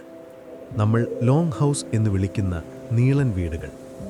ഒരു വൈക്കിംഗ് ലോങ് ഹൗസ് എന്ന് പറയുന്നത് നമ്മൾ ഇന്ന് കാണുന്ന പോലെയുള്ള ഒരു വീടല്ല. അതൊരു കെട്ടിടമാണ്, പക്ഷെ അതിനകത്ത് ഒരു ലോകം തന്നെയുണ്ട്. ഏകദേശം 30 മീറ്റർ മുതൽ 80 മീറ്റർ വരെ നീളമുണ്ടാകാം ചിലതിന്. അതായത് ഒരു ആധുനിക ഫുട്ബോൾ ഗ്രൗണ്ടിൻ്റെ അടുത്ത് വരും അതിൻ്റെ നീളം. പുറമേ നിന്ന് നോക്കിയാൽ തലകീഴായി വെച്ച ഒരു ബോട്ട് പോലെ ഇരിക്കും അതിൻ്റെ മേൽക്കൂര. മരം കൊണ്ടുള്ള ചട്ടക്കൂടിൽ ഭിത്തികൾ പലക കൊണ്ടോ അല്ലെങ്കിൽ മണ്ണും ചുള്ളിക്കമ്പുകളും ചേർത്തുള്ള ഒരു തരം പ്ലാസ്റ്ററിങ് കൊണ്ടോമാണ് അതുണ്ടാക്കുന്നത്. മേൽക്കൂര പുല്ലുമേഞ്ഞതായിരിക്കും. ഈ വീടിനകത്തേക്ക് കയറിയാൽ അതൊരൊറ്റ വലിയ ഹാളാണ്. അതിന് ഭിത്തികൾ കെട്ടി മുറികളായി തിരിച്ചിട്ടുണ്ടാവില്ല. നടുവിലൂടെ നീളത്തിലൊരു വലിയ അടുപ്പ് കാണാം. അവിടെ എപ്പോഴും തീയുണ്ടാകും. ഭക്ഷണമുണ്ടാക്കാനും വീടിന് ചൂട് കിട്ടാനും രാത്രിയിൽ വെളിച്ചത്തിനും ഈ തീയാണ് ആശ്രയം. പുക പോകാനായി മേൽക്കൂരയിൽ ഒരു ദ്വാരമുണ്ട്. എന്നാലും ആ വീടിൻ്റെ ഉൾവശം എപ്പോഴും പുക നിറഞ്ഞതായിരിക്കും. നമുക്കൊക്കെ ആണെങ്കിൽ കണ്ണു പുകഞ്ഞിട്ട് വെള്ളം വരും. പക്ഷെ അവർക്കത് ശീലമായിട്ടുണ്ടാകണം. ആ പുകയ്ക്ക് മറ്റൊരു ഗുണമുണ്ട്. അത് മരത്തെയും മേൽക്കൂരയിലെ പുല്ലിനെയും ഒക്കെ പ്രാണികളിൽ നിന്നും ഈർപ്പത്തിൽ നിന്നും ഒരു പരിധിവരെ സംരക്ഷിക്കും. ഈ വലിയ ഹാളിൻ്റെ 2 വശങ്ങളിലായി തറയിൽ നിന്ന് അല്പം ഉയർത്തി തടികൊണ്ട് തട്ടുകൾ കെട്ടിയിരിക്കും. ഇതാണ് അവരുടെ കസേരയും കട്ടിലുമെല്ലാം. പകൽ സമയത്ത് ഇതിലിരുന്ന് ജോലികൾ ചെയ്യും. സ്ത്രീകൾ നൂൽ നൂൽക്കുന്നു, തുണി നെയ്യുന്നു, കുട്ടികൾ മരക്കഷ്ണങ്ങൾ കൊണ്ട് കളിപ്പാട്ടങ്ങൾ ഉണ്ടാക്കി കളിക്കുന്നു. പുരുഷന്മാർ തങ്ങളുടെ ആയുധങ്ങൾ വൃത്തിയാക്കുകയോ തുകലിൽ എന്തെങ്കിലും പണിയുണ്ടെങ്കിൽ അത് ചെയ്യും. രാത്രിയിൽ ഈ തട്ടുകളിൽ മൃഗങ്ങളുടെ തോൽ വിരിച്ചാണ് അവർ കിടന്നുറങ്ങുന്നത്. പക്ഷേ ഈ വീട്ടിൽ മനുഷ്യർ മാത്രമല്ല താമസിക്കുന്നത്. ഒരു ലോങ് ഹൗസ് 3 തിരിച്ചിട്ടുണ്ടാകും. ഒരു ഭാഗം കുടുംബത്തിന് താമസിക്കാനും നടുവിലുള്ള ഭാഗം ഒരു വർക്ക്ഷോപ്പ് പോലെ ജോലികൾ ചെയ്യാനും 3ാമത്തെ അറ്റം ശൈത്യകാലത്ത് അവരുടെ വളർത്തുമൃഗങ്ങളെ കെട്ടാനുള്ളതാണ്. പശു, ആട്, പന്നി തുടങ്ങിയ ജീവികളെ കൊടും തണുപ്പിൽ നിന്ന് സംരക്ഷിക്കാൻ വീടിൻ്റെ ഒരറ്റത്ത് പാർപ്പിക്കുന്നു. അതിൻ്റെ ഗുണം എന്താണെന്ന് വെച്ചാൽ ആ മൃഗങ്ങളുടെ ശരീരത്തിൽ നിന്നുണ്ടാകുന്ന ചൂട് കൂടി വീടിനകത്തേക്ക് കിട്ടും. ഒരു ഫ്രീ ഹീറ്റർ എന്നൊക്കെ പറയാം. പക്ഷേ അതിങ്ങളുടെ മണവും ശബ്ദവുമൊക്കെ ആ വീട്ടിനകത്ത് എപ്പോഴും ഉണ്ടാകും. അപ്പോൾ ഒരു ശരാശരി വൈക്കിംഗ് ലോങ് ഹൗസിൽ ഒരേ മേൽക്കൂരയ്ക്ക് താഴെ ഒരു കുടുംബവും അവരുടെ പശുക്കളും ആടുകളും ഒരുമിച്ചാണ് ജീവിക്കുന്നത്. ഒരു ആധുനിക അപ്പാർട്ട്മെൻറ്റിൽ നിന്ന് എത്ര വ്യത്യസ്തമായൊരു ജീവിതമാണതെന്ന് ഓർത്തു നോക്കൂ. ഈ ലോങ് ഹൗസ് ഒരു കുടുംബത്തിൻ്റെ മാത്രമല്ല, ഒരു വംശത്തിൻ്റെ തന്നെ കേന്ദ്രമാണ്. ഒരു വീട്ടിൽ തന്നെ അപ്പൂപ്പനും അമ്മൂമ്മയും അവരുടെ മക്കളും മക്കളുടെ ഭാര്യമാരും കുട്ടികളുമടങ്ങിയ ഒരു വലിയ കൂട്ടുകുടുംബമായിട്ടാണ് അവർ താമസിക്കുന്നത്. വീടിൻ്റെ തലവൻ ആ ഗോത്രത്തിൻ്റെ അല്ലെങ്കിൽ കുടുംബത്തിൻ്റെ കാരണവനായിരിക്കും. അയാൾക്കാണ് എല്ലാ കാര്യങ്ങളിലും അവസാന വാക്ക്. അയാളുടെ ഭാര്യ ഹൗസ് ഫ്രാവു. അവർ വീടിൻ്റെ യജമാനത്തിയാണ്. വീടിൻ്റെ താക്കോലുകൾ ഒരു മാല പോലെ അരയിൽ കെട്ടിത്തൂക്കിയാണ് അവർ നടക്കുക. അതവരുടെ അധികാരത്തിൻ്റെ ചിഹ്നമാണ്. വീടിനകത്തെ കാര്യങ്ങൾ, ഭക്ഷണം, കൃഷി, തുണി നെയ്ത്ത് എന്നിവയുടെയൊക്കെ മേൽനോട്ടം അവർക്കാണ്. ഒരു വൈക്കിംഗ് പുരുഷൻ കടൽയാത്രയ്ക്ക് പോകുമ്പോൾ മാസങ്ങളോളം ആ വീടും കൃഷിയിടവും നോക്കി നടത്തുന്നത് ഈ സ്ത്രീകളാണ്. അതുകൊണ്ട് തന്നെ വൈക്കിംഗ് സമൂഹത്തിൽ സ്ത്രീകൾക്ക് നല്ല ബഹുമാനവും അധികാരവും ഉണ്ടായിരുന്നു എന്ന് വേണം കരുതാൻ. ഭർത്താവ് മരിച്ചാൽ ഭാര്യയ്ക്ക് സ്വത്തിന് അവകാശമുണ്ടായിരുന്നു. വിവാഹമോചനം നേടാനും അവർക്ക് നിയമപരമായി സാധിക്കുമായിരുന്നു. ഇതാ കാലഘട്ടത്തിലെ മറ്റു പല യൂറോപ്യൻ സമൂഹങ്ങളിലും ഇല്ലാത്തൊരു കാര്യമാണ്. വൈക്കിംഗ് സമൂഹത്തിന് വ്യക്തമായൊരു തട്ടുതട്ടായി ഘടനയുണ്ടായിരുന്നു. ഏറ്റവും മുകളിൽ ജാൾസ് എന്നറിയപ്പെടുന്ന പ്രഭുക്കന്മാരും രാജാക്കന്മാരുമാണ്. അവർക്ക് വലിയ ഭൂസ്വത്തും സ്വന്തമായി കപ്പലുകളും പോരാളികളുമുണ്ട്. അതിനു താഴെ കാൾസ് എന്ന സാധാരണക്കാരായ സ്വതന്ത്രരായ മനുഷ്യർ, കർഷകർ, കച്ചവടക്കാർ, കരകൗശല വിദഗ്ധർ എന്നിവരെല്ലാം ഈ കൂട്ടത്തിൽ വരും. അവർക്ക് സ്വന്തമായി ഭൂമിയുണ്ടാകാം, ആയുധങ്ങൾ കയ്യിൽ വയ്ക്കാം. അവരാണ് വൈക്കിംഗ് സമൂഹത്തിൻ്റെ നട്ടെല്ല്. ഏറ്റവും താഴെത്തട്ടിൽ ത്രാൾസ് എന്ന് വിളിക്കുന്ന അടിമകളാണ്. യുദ്ധത്തിൽ പിടിക്കപ്പെട്ടവരോ കടം കയറി അടിമകളായവരോ ആണിവർ. ഇവർക്ക് യാതൊരു അവകാശങ്ങളുമില്ല. അവരെ ഒരു കന്നുകാലിയെപ്പോലെ വാങ്ങാനും വിൽക്കാനും സാധിക്കുമായിരുന്നു. ഒരു വ്യക്തി ഏത് തട്ടിലാണ് ജനിക്കുന്നത് എന്നത് അയാളുടെ ജീവിതം എങ്ങനെയായിരിക്കുമെന്ന് തീരുമാനിച്ചിരുന്നു. അവരുടെ ദൈനംദിന ജീവിതം കഠിനാധ്വാനം നിറഞ്ഞതായിരുന്നു. പുരുഷന്മാർ കൃഷിപ്പണി ചെയ്യുന്നു, മീൻ പിടിക്കാൻ പോകുന്നു, വേട്ടയാടുന്നു, മരം വെട്ടുന്നു. സ്ത്രീകൾ വീട്ടുജോലികൾക്ക് പുറമെ പാൽ കറക്കുന്നു, വെണ്ണയും ചീസും ഉണ്ടാക്കുന്നു, വിളവെടുപ്പിൽ സഹായിക്കുന്നു. കുട്ടികൾ ചെറിയ പ്രായത്തിൽ തന്നെ മാതാപിതാക്കളെ സഹായിക്കാൻ തുടങ്ങും. ഒഴിവു സമയങ്ങളിൽ അവർ വിനോദങ്ങളിലും ഏർപ്പെട്ടിരുന്നു. ശൈത്യകാലത്ത് മഞ്ഞിൽ തെന്നി നീങ്ങുന്ന സ്കീയിങ് ബോർഡ് ഗെയിമുകളിലൊന്നായ നെഫത്താഫൽ കളിക്കുക, ഗുസ്തി പിടിക്കുക, കഥകൾ പറയുക എന്നിവയൊക്കെയായിരുന്നു അവരുടെ പ്രധാന വിനോദങ്ങൾ. ചില പുരാവസ്തു ഗവേഷകർക്ക് വളരെ രസകരമായൊരു കാര്യം കണ്ടെത്താൻ കഴിഞ്ഞിട്ടുണ്ട്. വൈക്കിങ്സിന്റെ പല്ലുകൾ പരിശോധിച്ചപ്പോൾ ചില പോരാളികളുടെ മുൻനിരയിലെ പല്ലുകളിൽ തിരശ്ചീനമായ വരകൾ കൊത്തിവെച്ചതായി കണ്ടു. എന്തിനാണ് അവരങ്ങനെ ചെയ്തതെന്ന് വ്യക്തമല്ല. ഒരുപക്ഷേ അതൊരു സ്റ്റാറ്റസ് സിമ്പിളായിരിക്കാം, അല്ലെങ്കിൽ ശത്രുക്കളെ പേടിപ്പിക്കാനുള്ള ഒരു മാർഗം. പല്ലിൽ ചായം തേച്ച് യുദ്ധത്തിന് പോകുമ്പോൾ അതൊരു ഭീകര രൂപം നൽകിയിട്ടുണ്ടാവാം. ഞാൻ വേദന സഹിക്കാൻ കഴിവുള്ളവനാണ് എന്ന് പറയാതെ പറയുന്ന ഒരു രീതിയായിരിക്കാം അത്. ഈ ഒരു കണ്ടെത്തൽ അവർ വെറും കാടന്മാരായിരുന്നില്ല, മറിച്ച് അവരുടേതായ സൗന്ദര്യ സങ്കല്പങ്ങളും ഫാഷനുമൊക്കെ ഉണ്ടായിരുന്ന ഒരു സമൂഹമായിരുന്നു അവർ എന്നതിലേക്ക് വിരൽ ചൂണ്ടുന്നു.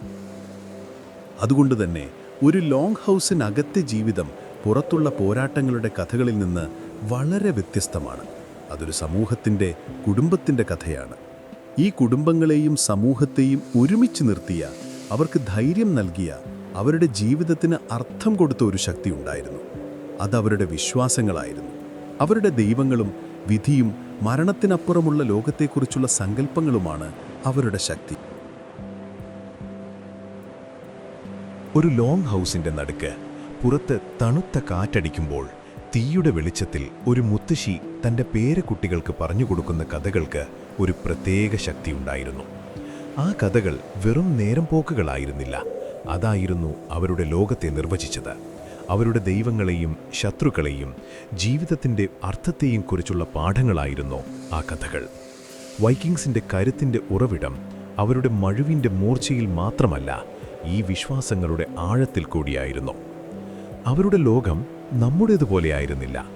നന്മയും തിന്മയും തമ്മിലുള്ള ഒരു പോരാട്ടമായിരുന്നില്ല അത്, മറിച്ച് ക്രമവും അലങ്കോലവും തമ്മിലുള്ള ഒരു നിരന്തര സംഘർഷമായിരുന്നു.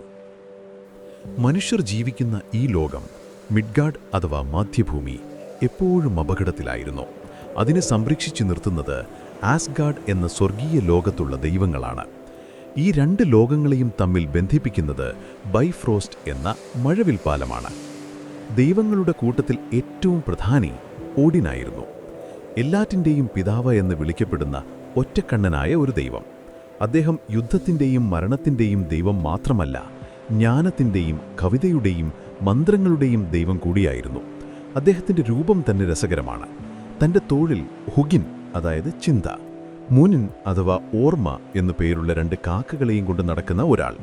ഈ കാക്കകൾ എല്ലാ ദിവസവും ലോകം മുഴുവൻ പറന്നു നടന്ന് വൈകുന്നേരം തിരികെ എത്തി ഓടിന്റെ ചെവിയിൽ ലോകവാർത്തകൾ എത്തിക്കും.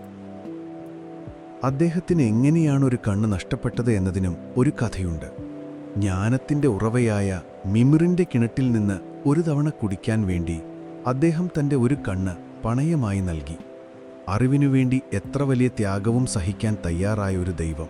അക്ഷരങ്ങളുടെ രഹസ്യമായ റൂൺസ് പഠിക്കാൻ വേണ്ടി അദ്ദേഹം സ്വയം ലോകവൃക്ഷമായ ഇഗ്ദരാസിലിൽ 9 രാവും 9 പകലും ഒരു കുന്തത്തിൽ കോർത്തു തൂങ്ങിക്കിടന്നു. അപ്പോൾ ഓഡിൻ വെറുമൊരു പോരാളിയല്ല, ഒരു പണ്ഡിതൻ കൂടിയാണ്.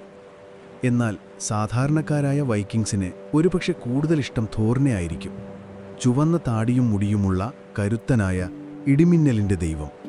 അദ്ദേഹത്തിന്റെ കയ്യിൽ മ്യോൽനിർ എന്നൊരു ചുറ്റികയുണ്ട്. അതെറിഞ്ഞാൽ ലക്ഷ്യം തെറ്റില്ല. എറിഞ്ഞ ആളുടെ കയ്യിലേക്ക് തന്നെ അത് തിരികെ എത്തും. നമ്മുടെ നാട്ടിൽ ഇടിവെട്ടുമ്പോൾ അർജുനൻ വില്ലുകുലയ്ക്കുകയാണെന്നൊക്കെ പറയുന്നതുപോലെ അവർ വിശ്വസിച്ചിരുന്നത് ആടുകൾ വലിക്കുന്ന രഥത്തിൽ ആകാശത്തിലൂടെ തോർ സഞ്ചരിക്കുമ്പോഴുണ്ടാകുന്ന ശബ്ദമാണ് ഇടിമുഴക്കമെന്നാണ്. തോരിന്റെ പ്രധാന ജോലി യൂട്ടൻഹൈം എന്ന ലോകത്ത് ജീവിക്കുന്ന മഞ്ഞു ഭീമന്മാരുമായി അഥവാ ഫ്രോസ്റ്റ് ജയന്റുമായി പോരാടുക എന്നതാണ്. ഈ ഭീമന്മാർ പ്രകൃതിയുടെ അനിയന്ത്രിതമായ വിനാശകരമായ ശക്തികളെയാണ് പ്രതിനിധീകരിക്കുന്നത്. കൊടുങ്കാറ്റ്, ഭൂമികുലുക്കം, വരൾച്ച തുടങ്ങിയവ. അവർ അവരോട് പോരാടുന്നത് മനുഷ്യരുടെ ലോകമായ മിഡ്ഗാർഡിനെ ആപത്തുകളിൽ നിന്ന് രക്ഷിക്കാനാണ്. അതുകൊണ്ടുതന്നെ സാധാരണക്കാർക്ക് എളുപ്പത്തിൽ ആശ്രയിക്കാൻ കഴിയുന്ന ഒരു സംരക്ഷകനായ ദൈവമായിരുന്നു തോർ. ഇവരെ കൂടാതെ സ്നേഹത്തിൻ്റെയും സൗന്ദര്യത്തിൻ്റെയും എന്നാൽ യുദ്ധത്തിൻ്റെയും ദേവതയായ ഫ്രീജ, എപ്പോഴും കുഴപ്പങ്ങളുണ്ടാക്കുന്ന തന്ത്രശാലിയായ ലോക്കി തുടങ്ങി ഒരുപാട് ദൈവങ്ങളും ദേവതകളും അവരുടെ ലോകത്തിലുണ്ടായിരുന്നു. ഈ ദൈവങ്ങൾ മനുഷ്യരെപ്പോലെയായിരുന്നു. അവർക്ക് സ്നേഹവും ദേഷ്യവും അസൂയയുമൊക്കെയുണ്ട്. അവർ തെറ്റുകൾ ചെയ്യും. അതുകൊണ്ടുതന്നെ മനുഷ്യർക്ക് അവരുമായി ഒരുപാട് അടുപ്പം തോന്നിയിരുന്നു.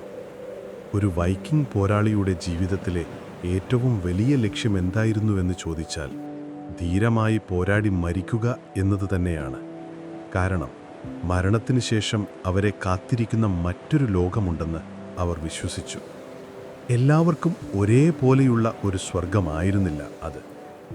യുദ്ധത്തിൽ ധീരമായി പോരാടി മരിക്കുന്നവർ ഓഡിൻ്റെ സ്വന്തം ലോകമായ ആസ്ഗാർഡിലുള്ള വാൽഹല്ല എന്ന വലിയ ഹാളിലേക്ക് പോകും.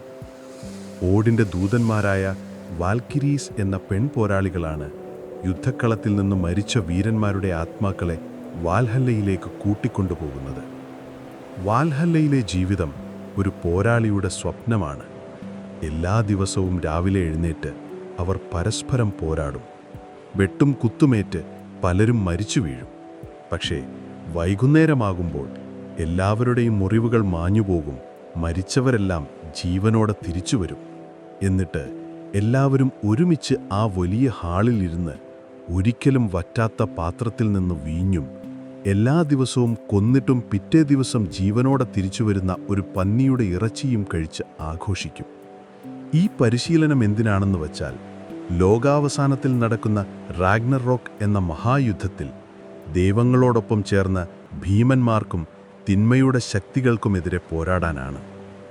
എന്നാൽ യുദ്ധത്തിലല്ലാതെ വാർദ്ധക്യം കൊണ്ടോ അസുഖം ബാധിച്ചോ മരിക്കുന്ന സാധാരണക്കാർ പോകുന്നത് ഹെൽഹൈം എന്ന പാതാള ലോകത്തേക്കാണ്. അതൊരു നരകമല്ല, മറിച്ച് സന്തോഷമോ ദുഃഖമോ ഇല്ലാത്ത തണുത്തുറഞ്ഞ മങ്ങിയ ഒരു ലോകമാണ്.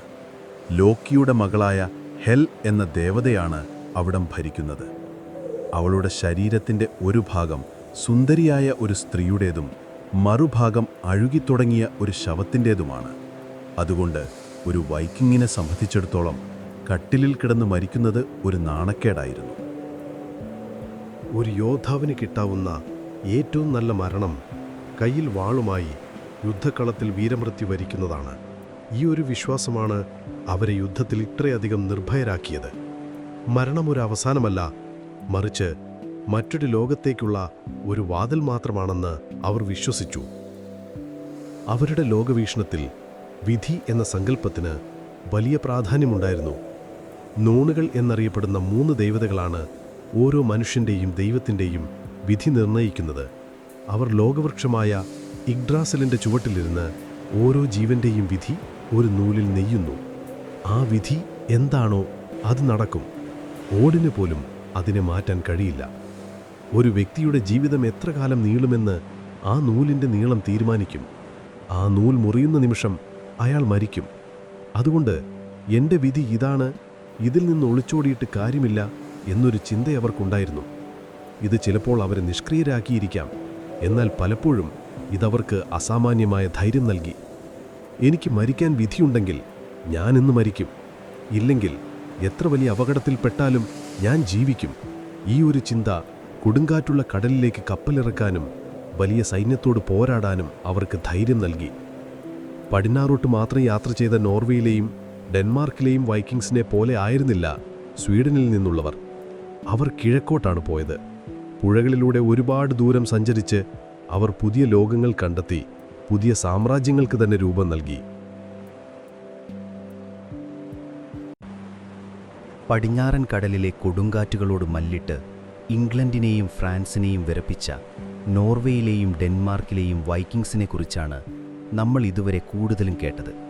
എന്നാൽ സ്കാൻഡിനേവിയയുടെ കിഴക്കൻ ഭാഗത്ത് ഇന്നത്തെ സ്വീഡനിൽ താമസിച്ചിരുന്ന വൈക്കിങ്സിന് മറ്റൊരു പദ്ധതിയായിരുന്നു. അവരുടെ നോട്ടം പടിഞ്ഞാറോട്ടായിരുന്നില്ല, കിഴക്കോട്ടായിരുന്നു. വിശാലമായ ബാൽട്ടിക് കടൽ കടന്ന് കിഴക്കൻ യൂറോപ്പിൻ്റെ ഉൾനാടുകളിലേക്ക്.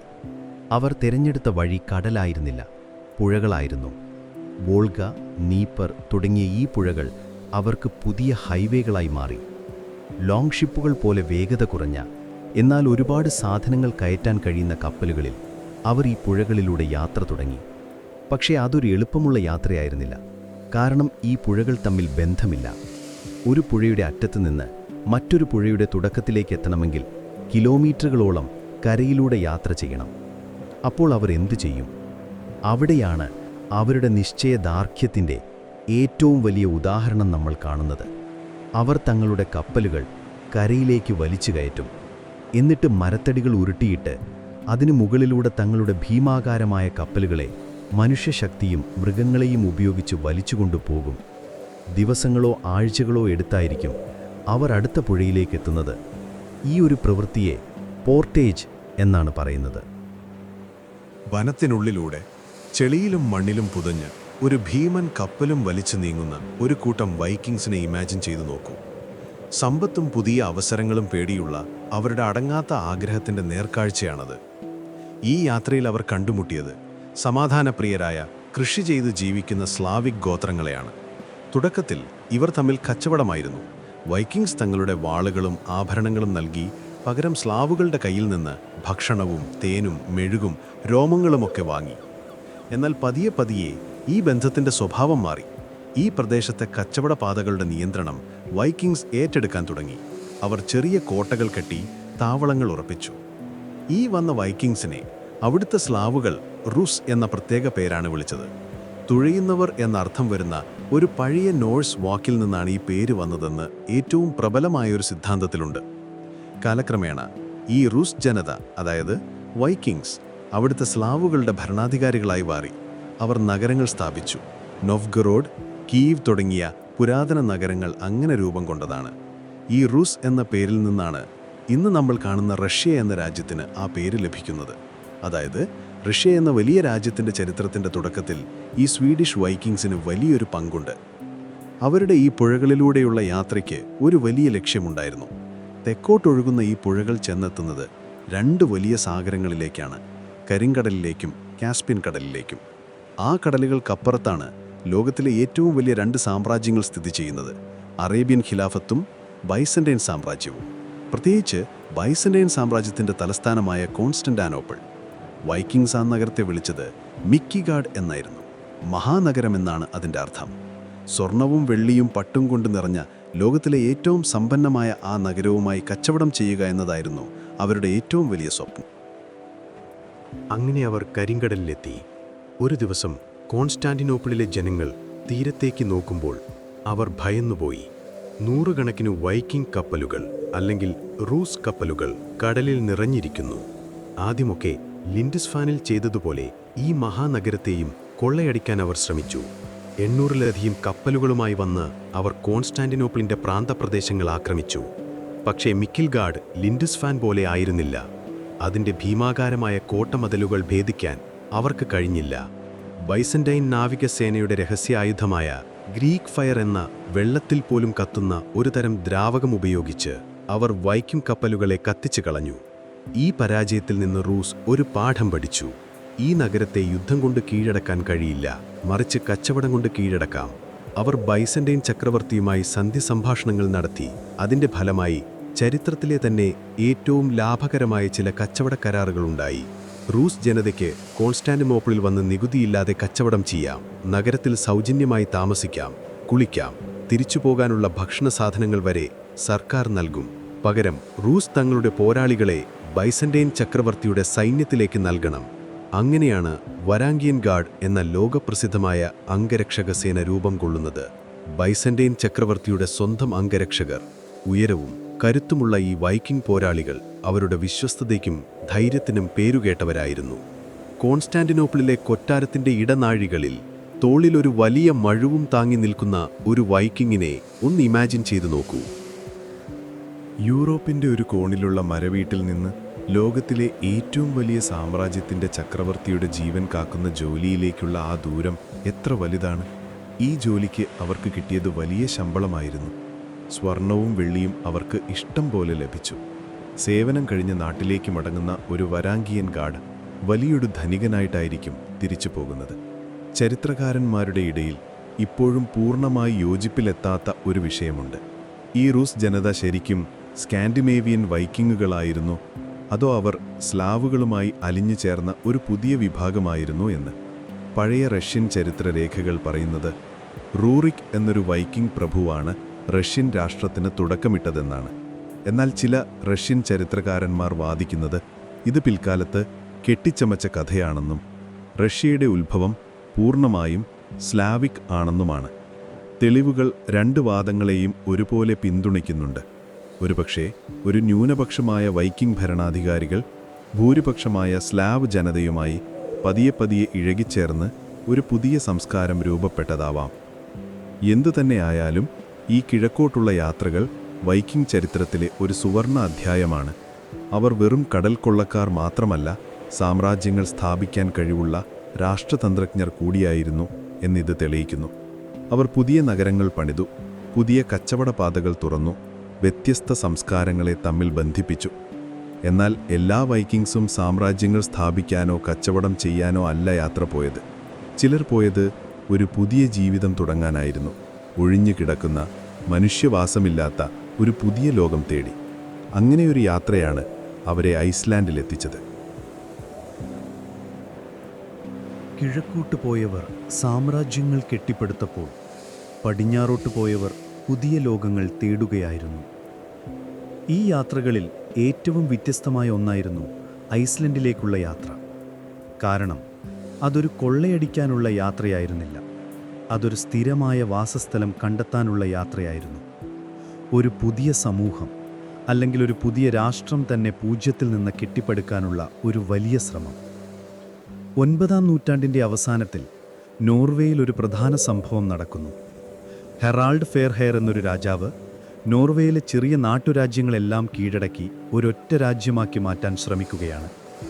ഇത് പല നാട്ടുപ്രമാണിമാർക്കും സ്വന്തമായി ഭൂമിയും അധികാരവുമുള്ള വൈക്കിംഗ് തലവന്മാർക്കും ഇഷ്ടപ്പെട്ടില്ല. തങ്ങളുടെ സ്വാതന്ത്ര്യം നഷ്ടപ്പെടുമെന്നും പുതിയ രാജാവിന് നികുതി കൊടുത്ത് ജീവിക്കേണ്ടി വരുമെന്നും അവർ ഭയന്നു. ഈ സമയത്താണ് അവർക്കൊരു വാർത്ത കിട്ടുന്നത്. പടിഞ്ഞാറ് ദൂരെ ആൾതാമസമില്ലാത്തൊരു വലിയ ദ്വീപുണ്ട്. അവിടെ രാജാവില്ല, നിയമങ്ങളില്ല, ആർക്കും പോയി ഭൂമി സ്വന്തമാക്കാം. ഈ വാർത്ത ഒരു കാട്ടുതീ പോലെ പടർന്നു.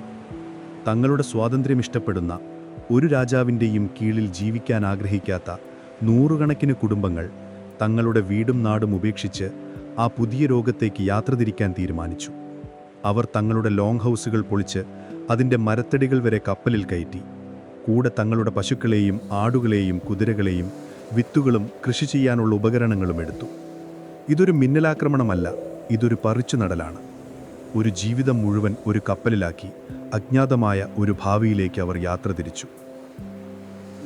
വടക്കൻ അറ്റ്ലാന്റിക് സമുദ്രത്തിലെ ഭീമാകാരമായ തിരമാലകളോടും കൊടും തണുപ്പിനോടും പോരാടി ആഴ്ചകളോളം നീളുന്ന യാത്ര. വഴിയിൽ കൊടുങ്കാട്ടിൽപ്പെട്ട് കപ്പൽ തകർന്നു പോകാം, അല്ലെങ്കിൽ വഴിതെറ്റി എങ്ങോട്ടെന്നില്ലാതെ അലയേണ്ടി വരാം. പക്ഷേ സ്വാതന്ത്ര്യമെന്ന സ്വപ്നം അവരെ മുന്നോട്ട് നയിച്ചു. ഐസ്ലാൻഡിൽ ആദ്യമായി കാലുകുത്തിയപ്പോൾ അവർ കണ്ട കാഴ്ച വ്യത്യസ്തമായിരുന്നു. മരങ്ങൾ കുറഞ്ഞ അഗ്നിപർവ്വതങ്ങളും ലാവ ഒഴുകി പരന്നുണ്ടായ കറുത്ത മരുഭൂമികളും ചൂടുനീരുറവകളും മഞ്ഞുമലകളും നിറഞ്ഞ ഒരു വിചിത്രമായ ഭൂമി. മഞ്ഞിൻ്റെയും തീയിൻ്റെയും നാട്. ഇവിടെ ജീവിക്കാൻ കഴിയുമോ എന്ന് പലരും സംശയിച്ചിട്ടുണ്ടാവാം. പക്ഷേ അവർക്ക് വേറെ വഴിയില്ലായിരുന്നു. അവർ കപ്പലിൽ കൊണ്ടുവന്ന മരം കൊണ്ട് ലോങ് ഹൗസുകൾ പണിതു. പുല്ലും മണ്ണും വെട്ടിയെടുത്തുണ്ടാക്കിയ കട്ടകൾ കൊണ്ടായിരുന്നു കൂടുതലും വീടുകൾ നിർമ്മിച്ചത്. കാരണം അവിടെ മരം വളരെ കുറവായിരുന്നു. അവർ കൊണ്ടുവന്ന മൃഗങ്ങൾ ആ പുതിയ സാഹചര്യങ്ങളുമായി പൊരുത്തപ്പെട്ടു. തീരപ്രദേശങ്ങളിലെ പുൽമേടുകളിൽ അവർ കൃഷി തുടങ്ങി. തുടക്കത്തിൽ ബാർലി പോലുള്ള ധാന്യങ്ങൾ കൃഷി ചെയ്യാൻ ശ്രമിച്ചെങ്കിലും അവിടുത്തെ തണുത്ത കാലാവസ്ഥ അതിനത്ര അനുയോജ്യമല്ലെന്ന് അവർ പെട്ടെന്ന് മനസ്സിലാക്കി. അതുകൊണ്ട് അവരുടെ പ്രധാന ആശ്രയം കന്നുകാലി വളർത്തലും മീൻപിടുത്തവുമായിരുന്നു. അവിടെ ഒരു രാജാവോ ഭരണാധികാരിയോ ഉണ്ടായിരുന്നില്ല. അപ്പോൾ എങ്ങനെയാണ് അവർക്കിടയിലുള്ള തർക്കങ്ങൾ പരിഹരിച്ചിരുന്നത്? അവിടെയാണ് വൈക്കിംഗ് ചരിത്രത്തിലെ ഏറ്റവും രസകരമായ ഒരു സാമൂഹിക പരീക്ഷണം നടക്കുന്നത്. അവർ ലോകത്തിലെ തന്നെ ആദ്യത്തെ പാർലമെന്റുകളിൽ ഒന്നിന് രൂപം നൽകി. ആൾത്തിങ് എന്നാണ് അതിൻ്റെ പേര്. എല്ലാ വർഷവും വേനൽക്കാലത്ത് ദ്വീപിൻ്റെ പല ഭാഗങ്ങളിൽ നിന്നുള്ള ഗോത്രത്തലവന്മാരും സാധാരണക്കാരും തിങ്വെല്യർ എന്ന സ്ഥലത്ത് ഒത്തുകൂടും. അതൊരു വലിയ ഉത്സവമാണ്. ആളുകൾ കച്ചവടം ചെയ്യും, പഴയ സുഹൃത്തുക്കളെ കാണും, വിവാഹങ്ങൾ ഉറപ്പിക്കും. ഈ സമ്മേളനത്തിൻ്റെ ഏറ്റവും പ്രധാനപ്പെട്ട ഭാഗം നിയമനിർമ്മാണവും നീതിന്യായവുമാണ്. അവർക്കിടയിലൊരു തർക്കമുണ്ടായാൽ, ഉദാഹരണത്തിന് 2 പേർ തമ്മിൽ ഭൂമിയെ ചൊല്ലി വഴക്കുണ്ടായാൽ, അവർ ആൾത്തിങ്കിൽ വന്ന് തങ്ങളുടെ വാദങ്ങൾ അവതരിപ്പിക്കും. അവിടെയുള്ള നിയമങ്ങളെല്ലാം വാമൊഴിയായിട്ടായിരുന്നു. എഴുതപ്പെട്ടൊരു ഭരണഘടനയൊന്നുമില്ല. അവിടെ ലോ സ്പീക്കർ എന്നൊരു ഉദ്യോഗസ്ഥനുണ്ടായിരുന്നു. രാജ്യത്തിൻ്റെ നിയമങ്ങൾ മുഴുവൻ മനഃപ്പാഠമാക്കി വെച്ചിരിക്കുന്ന ഒരാൾ. അദ്ദേഹത്തിൻ്റെ ജോലി ഓരോ വർഷവും രാജ്യത്തെ നിയമങ്ങളെല്ലാം എല്ലാവരെയും ഉറക്കെ ചൊല്ലി കേൾപ്പിക്കുക എന്നതാണ്. 3 വർഷം കൂടുമ്പോൾ അദ്ദേഹം നിയമങ്ങൾ മുഴുവൻ ചൊല്ലിത്തീർക്കും. ഒരു കുറ്റം നടന്നാൽ അതിന് ശിക്ഷ വിധിക്കുന്നത് 36 ഗോത്രത്തലവന്മാർ ചേർന്ന ഒരു സമിതിയാണ്. ശിക്ഷകൾ പലതരത്തിലുണ്ട്. ചെറിയ തെറ്റുകൾക്ക് പിഴയടച്ചാൽ മതി. വലിയ തെറ്റാണെങ്കിൽ ഒരു നിശ്ചിത കാലത്തേക്ക് നാട് കടത്തും. ഏറ്റവും വലിയ ശിക്ഷ ഔട്ട്ലോ ആക്കുക എന്നതാണ്. അതായത് നിയമത്തിന് പുറത്തുള്ളവനാക്കുക. അങ്ങനെ ശിക്ഷിക്കപ്പെട്ട ഒരാളെ ആർക്ക് വേണമെങ്കിലും കൊല്ലാം. അയാളെ സഹായിക്കുന്നതും ഒരു കുറ്റമാണ്. അയാൾക്ക് പിന്നീട് സമൂഹത്തിൽ ഒരു സ്ഥാനവും ഉണ്ടാവില്ല. ഇതൊരു വിചിത്രമായ നീതിന്യായ വ്യവസ്ഥയായി നമുക്ക് തോന്നാം. കാരണം ഈ നിയമങ്ങൾ നടപ്പിലാക്കാൻ ഒരു പോലീസ് സേനയോ പട്ടാളമോ ഇല്ല. ഒരു വിധി പ്രഖ്യാപിച്ചാൽ അത് നടപ്പിലാക്കേണ്ടത് ആ കേസ് ജയിച്ച ആളുടെയും അയാളുടെ കുടുംബത്തിൻ്റെയും ഉത്തരവാദിത്തമാണ്. പ്രതികാരം ഒരു നിയമപരമായ അവകാശമായി അവർ കണ്ടിരുന്നു. ഈ കാലഘട്ടത്തിലെ ഐസ്ലാൻഡിൻ്റെ ചരിത്രം നമുക്ക് ഇത്ര വ്യക്തമായി അറിയാനൊരു കാരണമുണ്ട്. മറ്റെവിടെയും ഇല്ലാത്തൊരു കാര്യം അവർ ചെയ്തു. അവർ തങ്ങളുടെ ചരിത്രവും കഥകളും എഴുതിവെച്ചു. സാഗകൾ എന്നറിയപ്പെടുന്ന ഈ ഗ്രന്ഥങ്ങൾ ലോക സാഹിത്യത്തിലെ തന്നെ അമൂല്യമായ കൃതികളാണ്. ഒരു കുടുംബത്തിൻ്റെ പല തലമുറകളുടെ കഥ, പ്രണയം, പ്രതികാരം, യുദ്ധങ്ങൾ, ഐസ്ലാൻഡിലെ ആദ്യകാല ജീവിതം എന്നിവയെക്കുറിച്ചെല്ലാം വളരെ വിശദമായി ഈ സാഗകൾ പറയുന്നു. എഗിൽസ് സാഗ, നാൽസ് സാഗ എന്നിവയൊക്കെ ഇതിനുദാഹരണങ്ങളാണ്. ഈ സാഗകളില്ലായിരുന്നെങ്കിൽ വൈക്കിംഗ് ജീവിതത്തെക്കുറിച്ച് നമുക്കിന്ന് അറിയുന്ന പല കാര്യങ്ങളും ഒരുപക്ഷെ നഷ്ടപ്പെട്ടു പോയേനെ. ചില ചരിത്രകാരന്മാർക്കിടയിൽ ഒരു തർക്കം നിലനിൽക്കുന്നുണ്ട്. ഈ ഐസ്ലാൻഡിക് സമൂഹം ശരിക്കും ഒരു ജനാധിപത്യ പരദീസയായിരുന്നോ, അതോ ശക്തരായ കുറച്ച് ഗോത്രത്തലവന്മാർ ഭരണം കൈയാളിയിരുന്ന ഒരു പ്രഭുഭരണം ആയിരുന്നുവെന്ന്. ആൾത്തിങ്ങിൽ എല്ലാവർക്കും പങ്കെടുക്കാമെങ്കിലും തീരുമാനങ്ങൾ എടുത്തിരുന്നത് സമ്പത്തും അധികാരവുമുള്ള കുറച്ച് കുടുംബങ്ങളായിരുന്നു എന്നതാണ് വാസ്തവം. സാധാരണക്കാർക്കവിടെ വലിയ റോളൊന്നും ഉണ്ടായിരുന്നില്ല.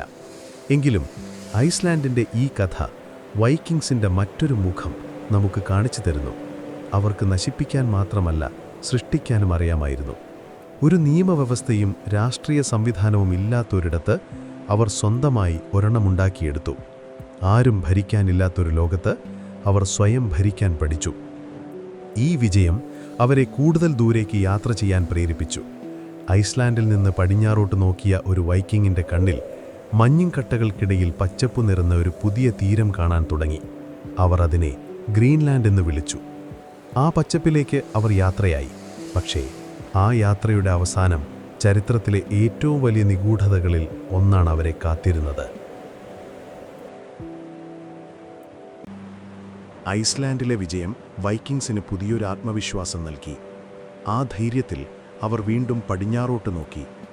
അവിടെ ഐസ്ലാൻഡിൽ നിന്ന് നാടുകടത്തപ്പെട്ട എറിക് ദ റെഡ് എന്ന് വിളിക്കപ്പെടുന്ന ഒരു വൈക്കിംഗ് ഒരു പുതിയ ദ്വീപ് കണ്ടെത്തിയതായി വാർത്തകൾ വന്നു. എറിക് ഒരു കൊലപാതകത്തിന് ശിക്ഷിക്കപ്പെട്ടാണ് ഐസ്ലാൻഡിൽ നിന്ന് പുറപ്പാക്കപ്പെട്ടത്. എന്നാൽ അയാൾ വെറുതെയിരുന്നില്ല.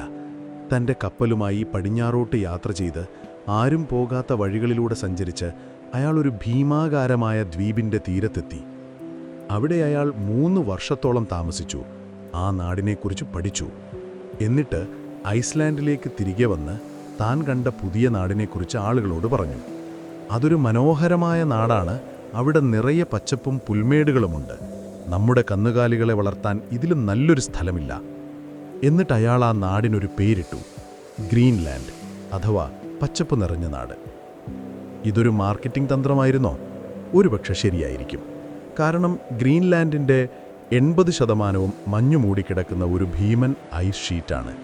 തീരപ്രദേശങ്ങളിൽ വേനൽക്കാലത്ത് മാത്രം അല്പം പച്ചപ്പ് കാണുന്ന കുറച്ചു സ്ഥലങ്ങളേ ഉള്ളൂ. പക്ഷേ ആ പേര് കേട്ട ആളുകൾ ആകർഷിക്കപ്പെട്ടു.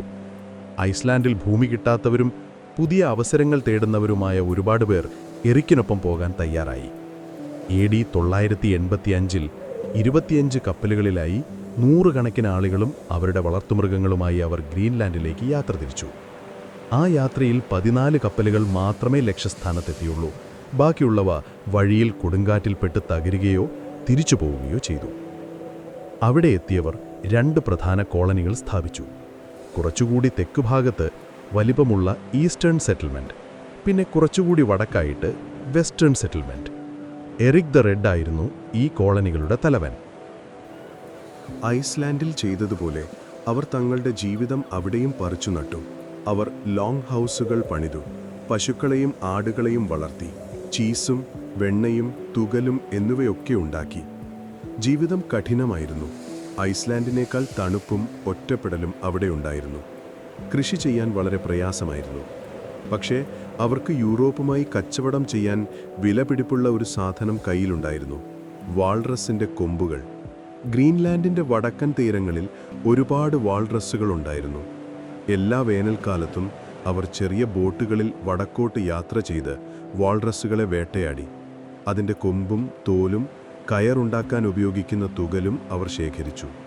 ഈ വാൾറസ് കൊമ്പുകൾ ഐസ്ലാൻഡ് വഴി നോർവേയിലേക്കും മറ്റ് യൂറോപ്യൻ രാജ്യങ്ങളിലേക്കും കയറ്റി അയച്ചു. അതിനു പകരമായി അവർക്ക് ഇരുമ്പ്, മരം, ധാന്യങ്ങൾ തുടങ്ങിയ അത്യാവശ്യ സാധനങ്ങൾ കിട്ടി. ഈ കച്ചവടമായിരുന്നു ഗ്രീൻലാൻഡ് വൈക്കിംഗ് സമൂഹത്തിൻ്റെ ജീവനാഡി. ഏകദേശം 400 വർഷത്തോളം 5000-ഓളം ആളുകൾ താമസിക്കുന്ന പള്ളികളും ബിഷപ്പും കൃഷിയിടങ്ങളുമൊക്കെയുള്ള ഒരു യൂറോപ്യൻ സമൂഹം ആർട്ടിക് പ്രദേശത്ത് നിലനിന്നു. എന്നാൽ 14-ാം നൂറ്റാണ്ടിൻ്റെ അവസാനത്തോടെ എന്തോ കാര്യമായ മാറ്റം സംഭവിച്ചു. വെസ്റ്റേൺ സെറ്റിൽമെൻറ്റുമായുള്ള ബന്ധം പതിയെ ഇല്ലാതായി. അങ്ങോട്ട് പോയ കച്ചവടക്കാർ കണ്ടത് ആൾ താമസമില്ലാത്ത ഉപേക്ഷിക്കപ്പെട്ട വീടുകളും കാടുപിടിച്ച കൃഷിയിടങ്ങളുമായിരുന്നു. ആളുകൾ എവിടെ പോയി എന്ന് പിന്നെ ഒരു സൂചനയുമില്ല. പിന്നീട് ഒരു നൂറ്റാണ്ടിനകം ഏറ്റവും വലിയ കോളനിയായ ഈസ്റ്റേൺ സെറ്റിൽമെൻറ്റിൽ നിന്നും വാർത്തകളൊന്നും വരാതായി. 15-ാം നൂറ്റാണ്ടിൻ്റെ മധ്യത്തോടെ ഗ്രീൻലാൻഡിലെ വൈക്കിംഗ് സമൂഹം പൂർണ്ണമായും അപ്രത്യക്ഷരായി. അവരെവിടെ പോയി, എന്ത് സംഭവിച്ചു എന്നത് ചരിത്രത്തിലെ ഏറ്റവും വലിയ ഉത്തരം കിട്ടാത്ത ചോദ്യങ്ങളിലൊന്നാണിത്. ഒരു കൂട്ടക്കൊല നടന്നതിൻ്റെയോ ഒരു വലിയ യുദ്ധത്തിൻ്റെയോ തെളിവുകളൊന്നും പുരാവസ്തു ഗവേഷകർക്ക് കിട്ടിയിട്ടില്ല. അവിടുത്തെ ശവക്കുഴികളിൽ നിന്ന് കിട്ടിയ അസ്ഥികൂടങ്ങളിൽ അസ്വാഭാവികമായ മരണത്തിൻ്റെ ലക്ഷണങ്ങളൊന്നും കാണാനുമില്ല. അവർ ഒരുമിച്ച് കപ്പലുകളിൽ കയറി എങ്ങോട്ടെങ്കിലും തിരിച്ചുപോയതാണോ എന്നതിനും തെളിവില്ല. നോർവേയിലോ ഐസ്ലാൻഡിലോ ഗ്രീൻലാൻഡിൽ നിന്ന് ഒരു വലിയ സംഘം അഭയാർത്ഥികൾ വന്നതായി ഒരു രേഖയുമില്ല. അവർ ഉപേക്ഷിച്ചു പോയ വീടുകളിൽ വിതപിടിപ്പുള്ളതെന്ന് അവർ കരുതിയിരുന്ന പല സാധനങ്ങളും അവിടെ തന്നെ ഉണ്ടായിരുന്നു. എല്ലാം ഉപേക്ഷിച്ച് പെട്ടെന്ന് ഓടിപ്പോയ ഒരു ജനതയുടെ ചിത്രമല്ലാതെ. പിന്നെ എന്താണ് സംഭവിച്ചത്? പല സിദ്ധാന്തങ്ങളുണ്ട്. അതിലൊന്ന് കാലാവസ്ഥാ വ്യതിയാനമാണ്. ഏകദേശം 14-ാം നൂറ്റാണ്ടിൽ ലോകം ഒരു ചെറിയ ഹിമയുഗത്തിലേക്ക് അഥവാ ലിറ്റിൽ ഐസേജിലേക്ക് കടന്നു. അവിടെ താപനില കുറഞ്ഞു, ശൈത്യകാലം കൂടുതൽ കഠിനമായി. ഗ്രീൻലാൻഡിലെ പുൽമേടുകൾ ചുരുങ്ങി, കന്നുകാലികളെ വളർത്താൻ പ്രയാസമായി. കടലിൽ മഞ്ഞുപാളികൾ കൂടിയതോടെ കപ്പൽ യാത്രകൾ അപകടകരമായി. യൂറോപ്പുമായുള്ള കച്ചവടം നിലച്ചു. ഇത് അവരുടെ സമ്പദ്വ്യവസ്ഥയെ തകർത്തു. രണ്ടാമത്തെ സിദ്ധാന്തം വിഭവങ്ങളുടെ അമിതമായ ഉപയോഗമാണ്. അവർ അവിടുത്തെ കുറഞ്ഞ മരങ്ങളും പുൽമേടുകളും അമിതമായി ഉപയോഗിച്ച് നശിപ്പിച്ചു. ഇത് മണ്ണൊലിപ്പിനും കൃഷിനാശത്തിനും കാരണമായി. സ്വന്തം നിലനിൽപ്പിന്റെ അടിസ്ഥാനം തന്നെ അവർ തകർത്തു കളഞ്ഞു. മൂന്നാമത്തെ, ഏറ്റവും രസകരമായൊരു സിദ്ധാന്തമാണ് അവരുടെ സാമൂഹിക ഘടനയും അവിടെ നിന്നും മാറാനുള്ള വിമുഖതയുമാണ്. അവർ യൂറോപ്പിൽ നിന്ന് വന്ന കർഷകരായിരുന്നു. ഒരു ബിഷപ്പിന്റെയും പള്ളിയുടെയും പ്രമാണികളുടെയും കീഴിൽ ജീവിച്ച ഒരു സമൂഹം. തങ്ങൾ യൂറോപ്യന്മാരാണെന്നും ക്രിസ്ത്യാനികളാണെന്നുമുള്ള ഒരു ഉറച്ച ബോധം അവർക്കുണ്ടായിരുന്നു. ഗ്രീൻലൻഡിൽ അവർക്ക് മുൻപേ തന്നെ മറ്റൊരു ജനവിഭാഗം താമസിക്കുന്നുണ്ടായിരുന്നു. ഇനുയിറ്റ് ജനത, നമ്മൾ എസ്കിമോകൾ എന്ന് വിളിക്കുന്നവർ. ആർട്ടിക് സാഹചര്യങ്ങളിൽ ജീവിക്കാൻ വൈക്കിങ്സിനേക്കാൾ മിടുക്കരായിരുന്നു അവർ. സീലുകളെയും തിമിംഗലങ്ങളെയും വേട്ടയാടാൻ അവർക്ക് പ്രത്യേകതരം ബോട്ടുകളും ആയുധങ്ങളും ഉണ്ടായിരുന്നു. വൈക്കിങ്സ് പട്ടിണി കിടന്നപ്പോൾ ഇനുയിറ്റുകൾക്ക് ഭക്ഷണം കണ്ടെത്താൻ കഴിഞ്ഞിരുന്നു. പക്ഷേ പുരാവസ്തു ഗവേഷകർക്ക് വളരെ വിചിത്രമായ ഒരു കാര്യം കണ്ടെത്താൻ കഴിഞ്ഞിട്ടുണ്ട്. വൈക്കിങ്സ് ഇനുയിറ്റുകളുടെ ജീവിതരീതികൾ പകർത്താൻ ശ്രമിച്ചതായി ഒരു തെളിവും കാണുന്നില്ല. അവരുടെ അടുക്കളയുടെ അവശിഷ്ടങ്ങളിൽ ഇനുയിറ്റുകൾ കഴിച്ചിരുന്ന മീനുകളുടെയും സീലുകളുടെയും എല്ലുകൾ വളരെ കുറവാണ്. അവർ അവസാന കാലം വരെ പരാജയപ്പെട്ടുകൊണ്ടിരുന്ന തങ്ങളുടെ കൃഷിരീതിയിൽ തന്നെ ഉറച്ചുനിന്നു. ഇനുയിറ്റുകളുടെ വസ്ത്രധാരണ രീതിയോ വീട് നിർമ്മാണ രീതിയോ അവർ സ്വീകരിച്ചില്ല. എന്തുകൊണ്ടായിരിക്കാം ഇത്? ചില ചരിത്രകാരന്മാർ ഇങ്ങനെ അഭിപ്രായപ്പെടുന്നു. ഒരുപക്ഷേ തങ്ങളുടെ യൂറോപ്യൻ സ്വത്തും ഉപേക്ഷിച്ച് പേഗൻ എന്നവർ കരുതിയിരുന്ന ഇനുയിറ്റുകളെപ്പോലെ ജീവിക്കുന്നത് ഒരു കുറച്ചിലായി അവർ കരുതിയിരിക്കാം. തങ്ങൾ ശ്രേഷ്ഠരാണെന്ന ഒരു ചിന്ത അവരെ മാറ്റങ്ങളിൽ നിന്ന് തടഞ്ഞിരിക്കാം. അവരുടെ സാമൂഹിക ഘടനയും ഇതിനൊരു കാരണമായിരിക്കാം. പള്ളികൾ പണിയാനും യൂറോപ്പിൽ നിന്ന് ഫാഷനിലുള്ള വസ്ത്രങ്ങൾ ഇറക്കുമതി ചെയ്യാനും വാൾറസ് കൊമ്പുകൾ തേടിപ്പോയ പ്രമാണികൾ സാധാരണക്കാരുടെ അതിജീവനത്തിനാവശ്യമായ മാറ്റങ്ങളെക്കുറിച്ച് ചിന്തിച്ചില്ല. അങ്ങനെ പട്ടിണിയും രോഗങ്ങളും ഒറ്റപ്പെടലും കാരണം ആ സമൂഹം പതിയെ പതിയെ ഇല്ലാതായി. അവസാനത്തെ കുറച്ചുപേർ ഒരുപക്ഷെ അസുഖമെന്ന് മരിക്കുകയോ അല്ലെങ്കിൽ ശേഷിച്ച 1-2 കപ്പലുകളിൽ കയറി രക്ഷപ്പെടാൻ ശ്രമിച്ച് വഴിയിൽ മരിക്കുകയോ ചെയ്തിരിക്കാം. ഒരു കൃത്യമായ ഉത്തരം ഇന്നും ആർക്കും അറിയില്ല. ഒരുപക്ഷെ ഈ പറഞ്ഞ കാരണങ്ങളെല്ലാം ഒരുമിച്ച് സംഭവിച്ചതായിരിക്കാം. എന്തായാലും ഗ്രീൻലൻഡിലെ വൈക്കിംഗ് സമൂഹം ചരിത്രത്തിന് നൽകുന്നത് ഒരു വലിയ പാഠമാണ്. മാറുന്ന സാഹചര്യങ്ങളോട് പൊരുത്തപ്പെടാൻ കഴിയാത്തൊരു സംസ്കാരത്തിന് എന്ത് സംഭവിക്കും എന്നതിൻ്റെ ഏറ്റവും വലിയ ഉദാഹരണം.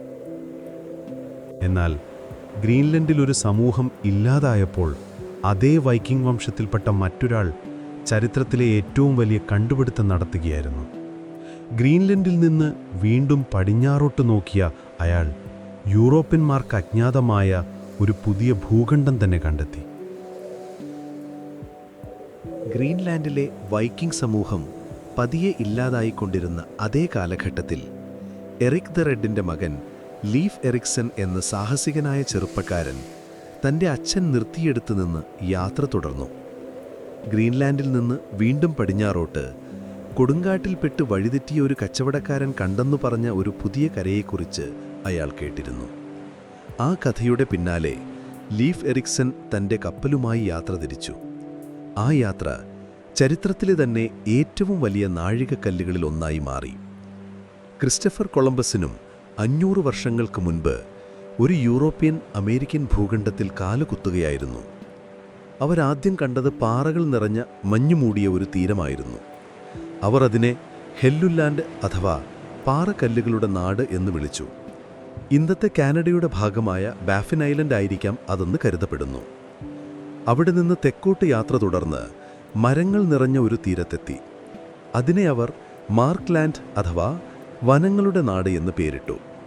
ഒടുവിൽ അവർ വീണ്ടും തെക്കോട്ട് സഞ്ചരിച്ച് പുൽമേടുകളും പുഴകളിൽ നിറയെ സാൽമൺ മത്സ്യങ്ങളും കാടുകളിൽ മുന്തിരിവള്ളികൾ നിറഞ്ഞ ഒരു മനോഹരമായ സ്ഥലത്തെത്തി. ലീഫ് എറിക്സൺ ആ നാടിന് വിൻലാൻഡ് അഥവാ വീഞ്ഞിൻ്റെ നാട് എന്ന് പേരിട്ടു. ഇന്നത്തെ കാനഡയിലെ ന്യൂ ഫൗണ്ട്ലൻഡിലായിരിക്കാം ആ സ്ഥലമെന്ന് വിശ്വസിക്കപ്പെടുന്നു. അവിടെ ന്യൂ ഫൗണ്ട്ലൻഡിലെ ലാൻഡ്സ് ഓ മെഡോസ് എന്ന സ്ഥലത്ത് പുരാവസ്തു ഗവേഷകർക്ക് ഒരു വൈക്കിംഗ് ഗ്രാമത്തിൻ്റെ അവശിഷ്ടങ്ങൾ കണ്ടെത്താൻ കഴിഞ്ഞിട്ടുണ്ട്. ലോങ് ഹൗസുകൾ, കൊല്ലൻ്റെ ആല, കപ്പൽ നന്നാക്കാനുള്ള സൗകര്യങ്ങൾ എന്നിവയടങ്ങിയ ഒരു ചെറിയ ഗ്രാമം. ഇത് ലീഫ് എറിക്സൻ്റെയും കൂട്ടാളികളുടെയും വാസസ്ഥലമായിരുന്നു എന്നതിന് ഏറ്റവും വലിയ തെളിവാണിത്. അവർ അവിടെ ഒരു ശൈത്യകാലത്തിൽ താമസിച്ചു, ആ നാടിനെക്കുറിച്ച് പഠിച്ചു, എന്നിട്ട് തിരികെ ഗ്രീൻലാൻഡിലേക്ക് പോയി. പിന്നീട് കുറച്ചു വർഷങ്ങൾ കൂടി വൈക്കിങ്സ് വിൻലാൻഡിലേക്ക് യാത്രകൾ നടത്തി. ഒരു സ്ഥിരം കോളനി സ്ഥാപിക്കാൻ അവർ ശ്രമിച്ചു. പക്ഷേ അത് വിജയിച്ചില്ല. എന്തുകൊണ്ടെന്നാൽ ഒന്നാമത്തെ കാരണം ഗ്രീൻലാൻഡിൽ നിന്ന് അവിടേക്കുള്ള ദൂരം വളരെ കൂടുതലായിരുന്നു. ആവശ്യത്തിന് ആളുകളെയും സാധനങ്ങളെയും എത്തിക്കാൻ കഴിഞ്ഞില്ല. എന്നാൽ അതിലും വലിയൊരു കാരണമുണ്ടായിരുന്നു. ഈ പുതിയ ലോകത്ത് അവർ തനിച്ചായിരുന്നില്ല. അവിടെ തദ്ദേശീയരായ ജനങ്ങളുണ്ടായിരുന്നു. വൈക്കിങ്സ് അവരെ സ്ക്രീലിങ്ങുകൾ എന്നാണ് വിളിച്ചത്. ഈ രണ്ടു കൂട്ടരും തമ്മിൽ തുടക്കം മുതൽ തന്നെ നല്ല ബന്ധമായിരുന്നില്ല. കച്ചവടങ്ങൾ നടന്നെങ്കിലും പിന്നീട് വഴക്കുകളും പോരാട്ടങ്ങളുമുണ്ടായി. ഒരു വലിയ രാജ്യത്തിൻ്റെ പിന്തുണയില്ലാതെ ഒറ്റപ്പെട്ട ഒരു ചെറിയ കൂട്ടം വൈക്കിങ്സിനെ ആ നാട്ടുകാരുമായി നിരന്തരം പോരാടി അവിടെ പിടിച്ചു നിൽക്കാൻ കഴിഞ്ഞില്ല. ഏതാനും വർഷങ്ങൾക്കുള്ളിൽ അവർ വിൻലാൻഡ് പൂർണ്ണമായും ഉപേക്ഷിച്ചു.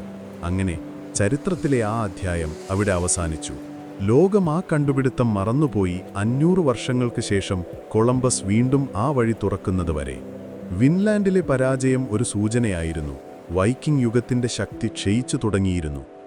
എന്തുകൊണ്ടാണ് ആ യുഗം അവസാനിച്ചത്? അതിൻ്റെ കാരണങ്ങൾ സങ്കീർണമാണ്.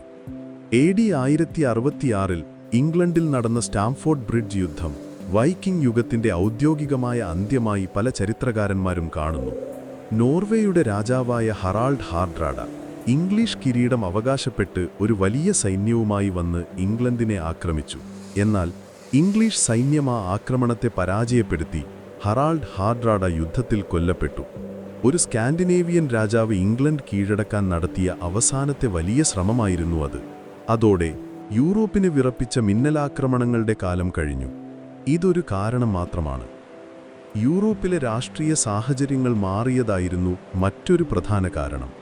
വൈക്കിംഗ് യുഗത്തിൻ്റെ തുടക്കത്തിൽ യൂറോപ്പിലെ രാജ്യങ്ങൾ ദുർബലവും വിഘടിച്ചു നിന്നവയായിരുന്നു. എന്നാൽ 11ാം നൂറ്റാണ്ടോടെ ഇംഗ്ലണ്ടിലും ഫ്രാൻസിലുമൊക്കെ ശക്തരായ രാജാക്കന്മാർ വന്നു. അവർക്ക് സ്വന്തമായി സൈന്യവും നാവികസേനയുമുണ്ടായി. കോട്ടകൾ കെട്ടി അവർ തീരപ്രദേശങ്ങൾ സംരക്ഷിക്കാൻ തുടങ്ങി. ഇതോടെ പഴയതുപോലെ എളുപ്പത്തിൽ വന്ന് കൊള്ളയടിച്ചു പോകാൻ കഴിയാതെയായി. ബാങ്ക്ലോക്കറിന് ഇപ്പോൾ നല്ലൊരു പൂട്ടും കാവൽക്കാരനും വന്നിരിക്കുന്നു. അതിനേക്കാൾ വലിയൊരു മാറ്റം സ്കാൻഡിനേവിയയിൽ തന്നെ സംഭവിക്കുകയായിരുന്നു. നോർവേ, ഡെൻമാർക്ക്, സ്വീഡൻ എന്നിവ ഒറ്റ രാജ്യങ്ങളായി മാറുകയായിരുന്നു. അവിടുത്തെ രാജാക്കന്മാർ യൂറോപ്പിലെ മറ്റു രാജാക്കന്മാരെ പോലെ ചിന്തിക്കാൻ തുടങ്ങി. സ്വന്തം രാജ്യത്ത് സമാധാനവും സ്ഥിരതയും ഉണ്ടാക്കാനാണ് അവർ ശ്രമിച്ചത്. കടൽക്കൊള്ള നടക്കുന്നതിനേക്കാൾ നല്ലത് മറ്റു രാജ്യങ്ങളുമായി ഔദ്യോഗികമായി കച്ചവടം ചെയ്യുന്നതാണെന്ന് അവർ മനസ്സിലാക്കി. ഏറ്റവും വലിയ മാറ്റം മതപരമായിരുന്നു. പതിയെ സ്കാൻഡിനേവിയൻ ജനത ക്രിസ്തുമതത്തിലേക്ക് പരിവർത്തനം ചെയ്യപ്പെട്ടു. രാജാക്കന്മാർ ആദ്യം ക്രിസ്തുമതം സ്വീകരിച്ചു. പിന്നെ അത് ജനങ്ങളിലേക്ക് അടിച്ചേൽപ്പിക്കുകയോ അല്ലെങ്കിൽ പ്രോത്സാഹിപ്പിക്കുകയോ ചെയ്തു. ക്രിസ്തുമതം വന്നതോടെ ഒഡിനും തോറിനും വേണ്ടിയുള്ള പഴയ വിശ്വാസങ്ങളില്ലാതായി. വാൽഹല്ല എന്ന സങ്കല്പം അപ്രത്യക്ഷമായി. പള്ളികൾ കൊള്ളയടിക്കുന്നത് പാപമാണെന്ന് ചിന്ത വന്നു. ഇതോടെ വൈക്കിംഗ് ആക്രമണങ്ങളുടെ പിന്നിലെ ഒരു പ്രധാന പ്രേരകശക്തി തന്നെ ഇല്ലാതായി. അവർ യൂറോപ്പിലെ മറ്റു ക്രിസ്ത്യൻ രാജ്യങ്ങളെപ്പോലെയായി. സ്വന്തം നാട്ടിൽ കൃഷി ചെയ്തും കച്ചവടം ചെയ്തും ജീവിക്കുന്ന ഒരു സാധാരണ യൂറോപ്യൻ ജനത. അങ്ങനെ കടലിലെ വ്യാളികൾ ഉറങ്ങി. വൈക്കിംഗ് യുഗം അവസാനിച്ചു. പക്ഷേ അവരുടെ കഥ അവിടെ തീരുന്നില്ല. അവരുടെ പൈതൃകം ഇന്നും നമ്മുടെ ലോകത്ത് ജീവിക്കുന്നു. അവർ യാത്ര ചെയ്ത വഴികളിലെല്ലാം അവർ തങ്ങളുടെ അടയാളങ്ങൾ പതിപ്പിച്ചു. ഇംഗ്ലീഷ് ഭാഷയിലെ പല വാക്കുകളും പഴയ നോർസ് ഭാഷയിൽ നിന്ന് വന്നതാണ്. തേഴ്സ്ഡേ എന്നാൽ തോറിൻ്റെ ദിവസമെന്നാണ്.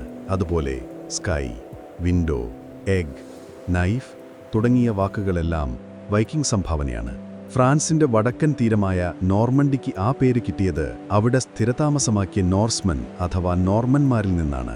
റഷ്യയുടെ പിറവിയിലും ഐസ്ലാൻഡിന്റെ രൂപീകരണത്തിലും ഡബ്ലിൻ പോലുള്ള നഗരങ്ങൾ സ്ഥാപിക്കുന്നതിലും അവർ പ്രധാന പങ്ക് വഹിച്ചു.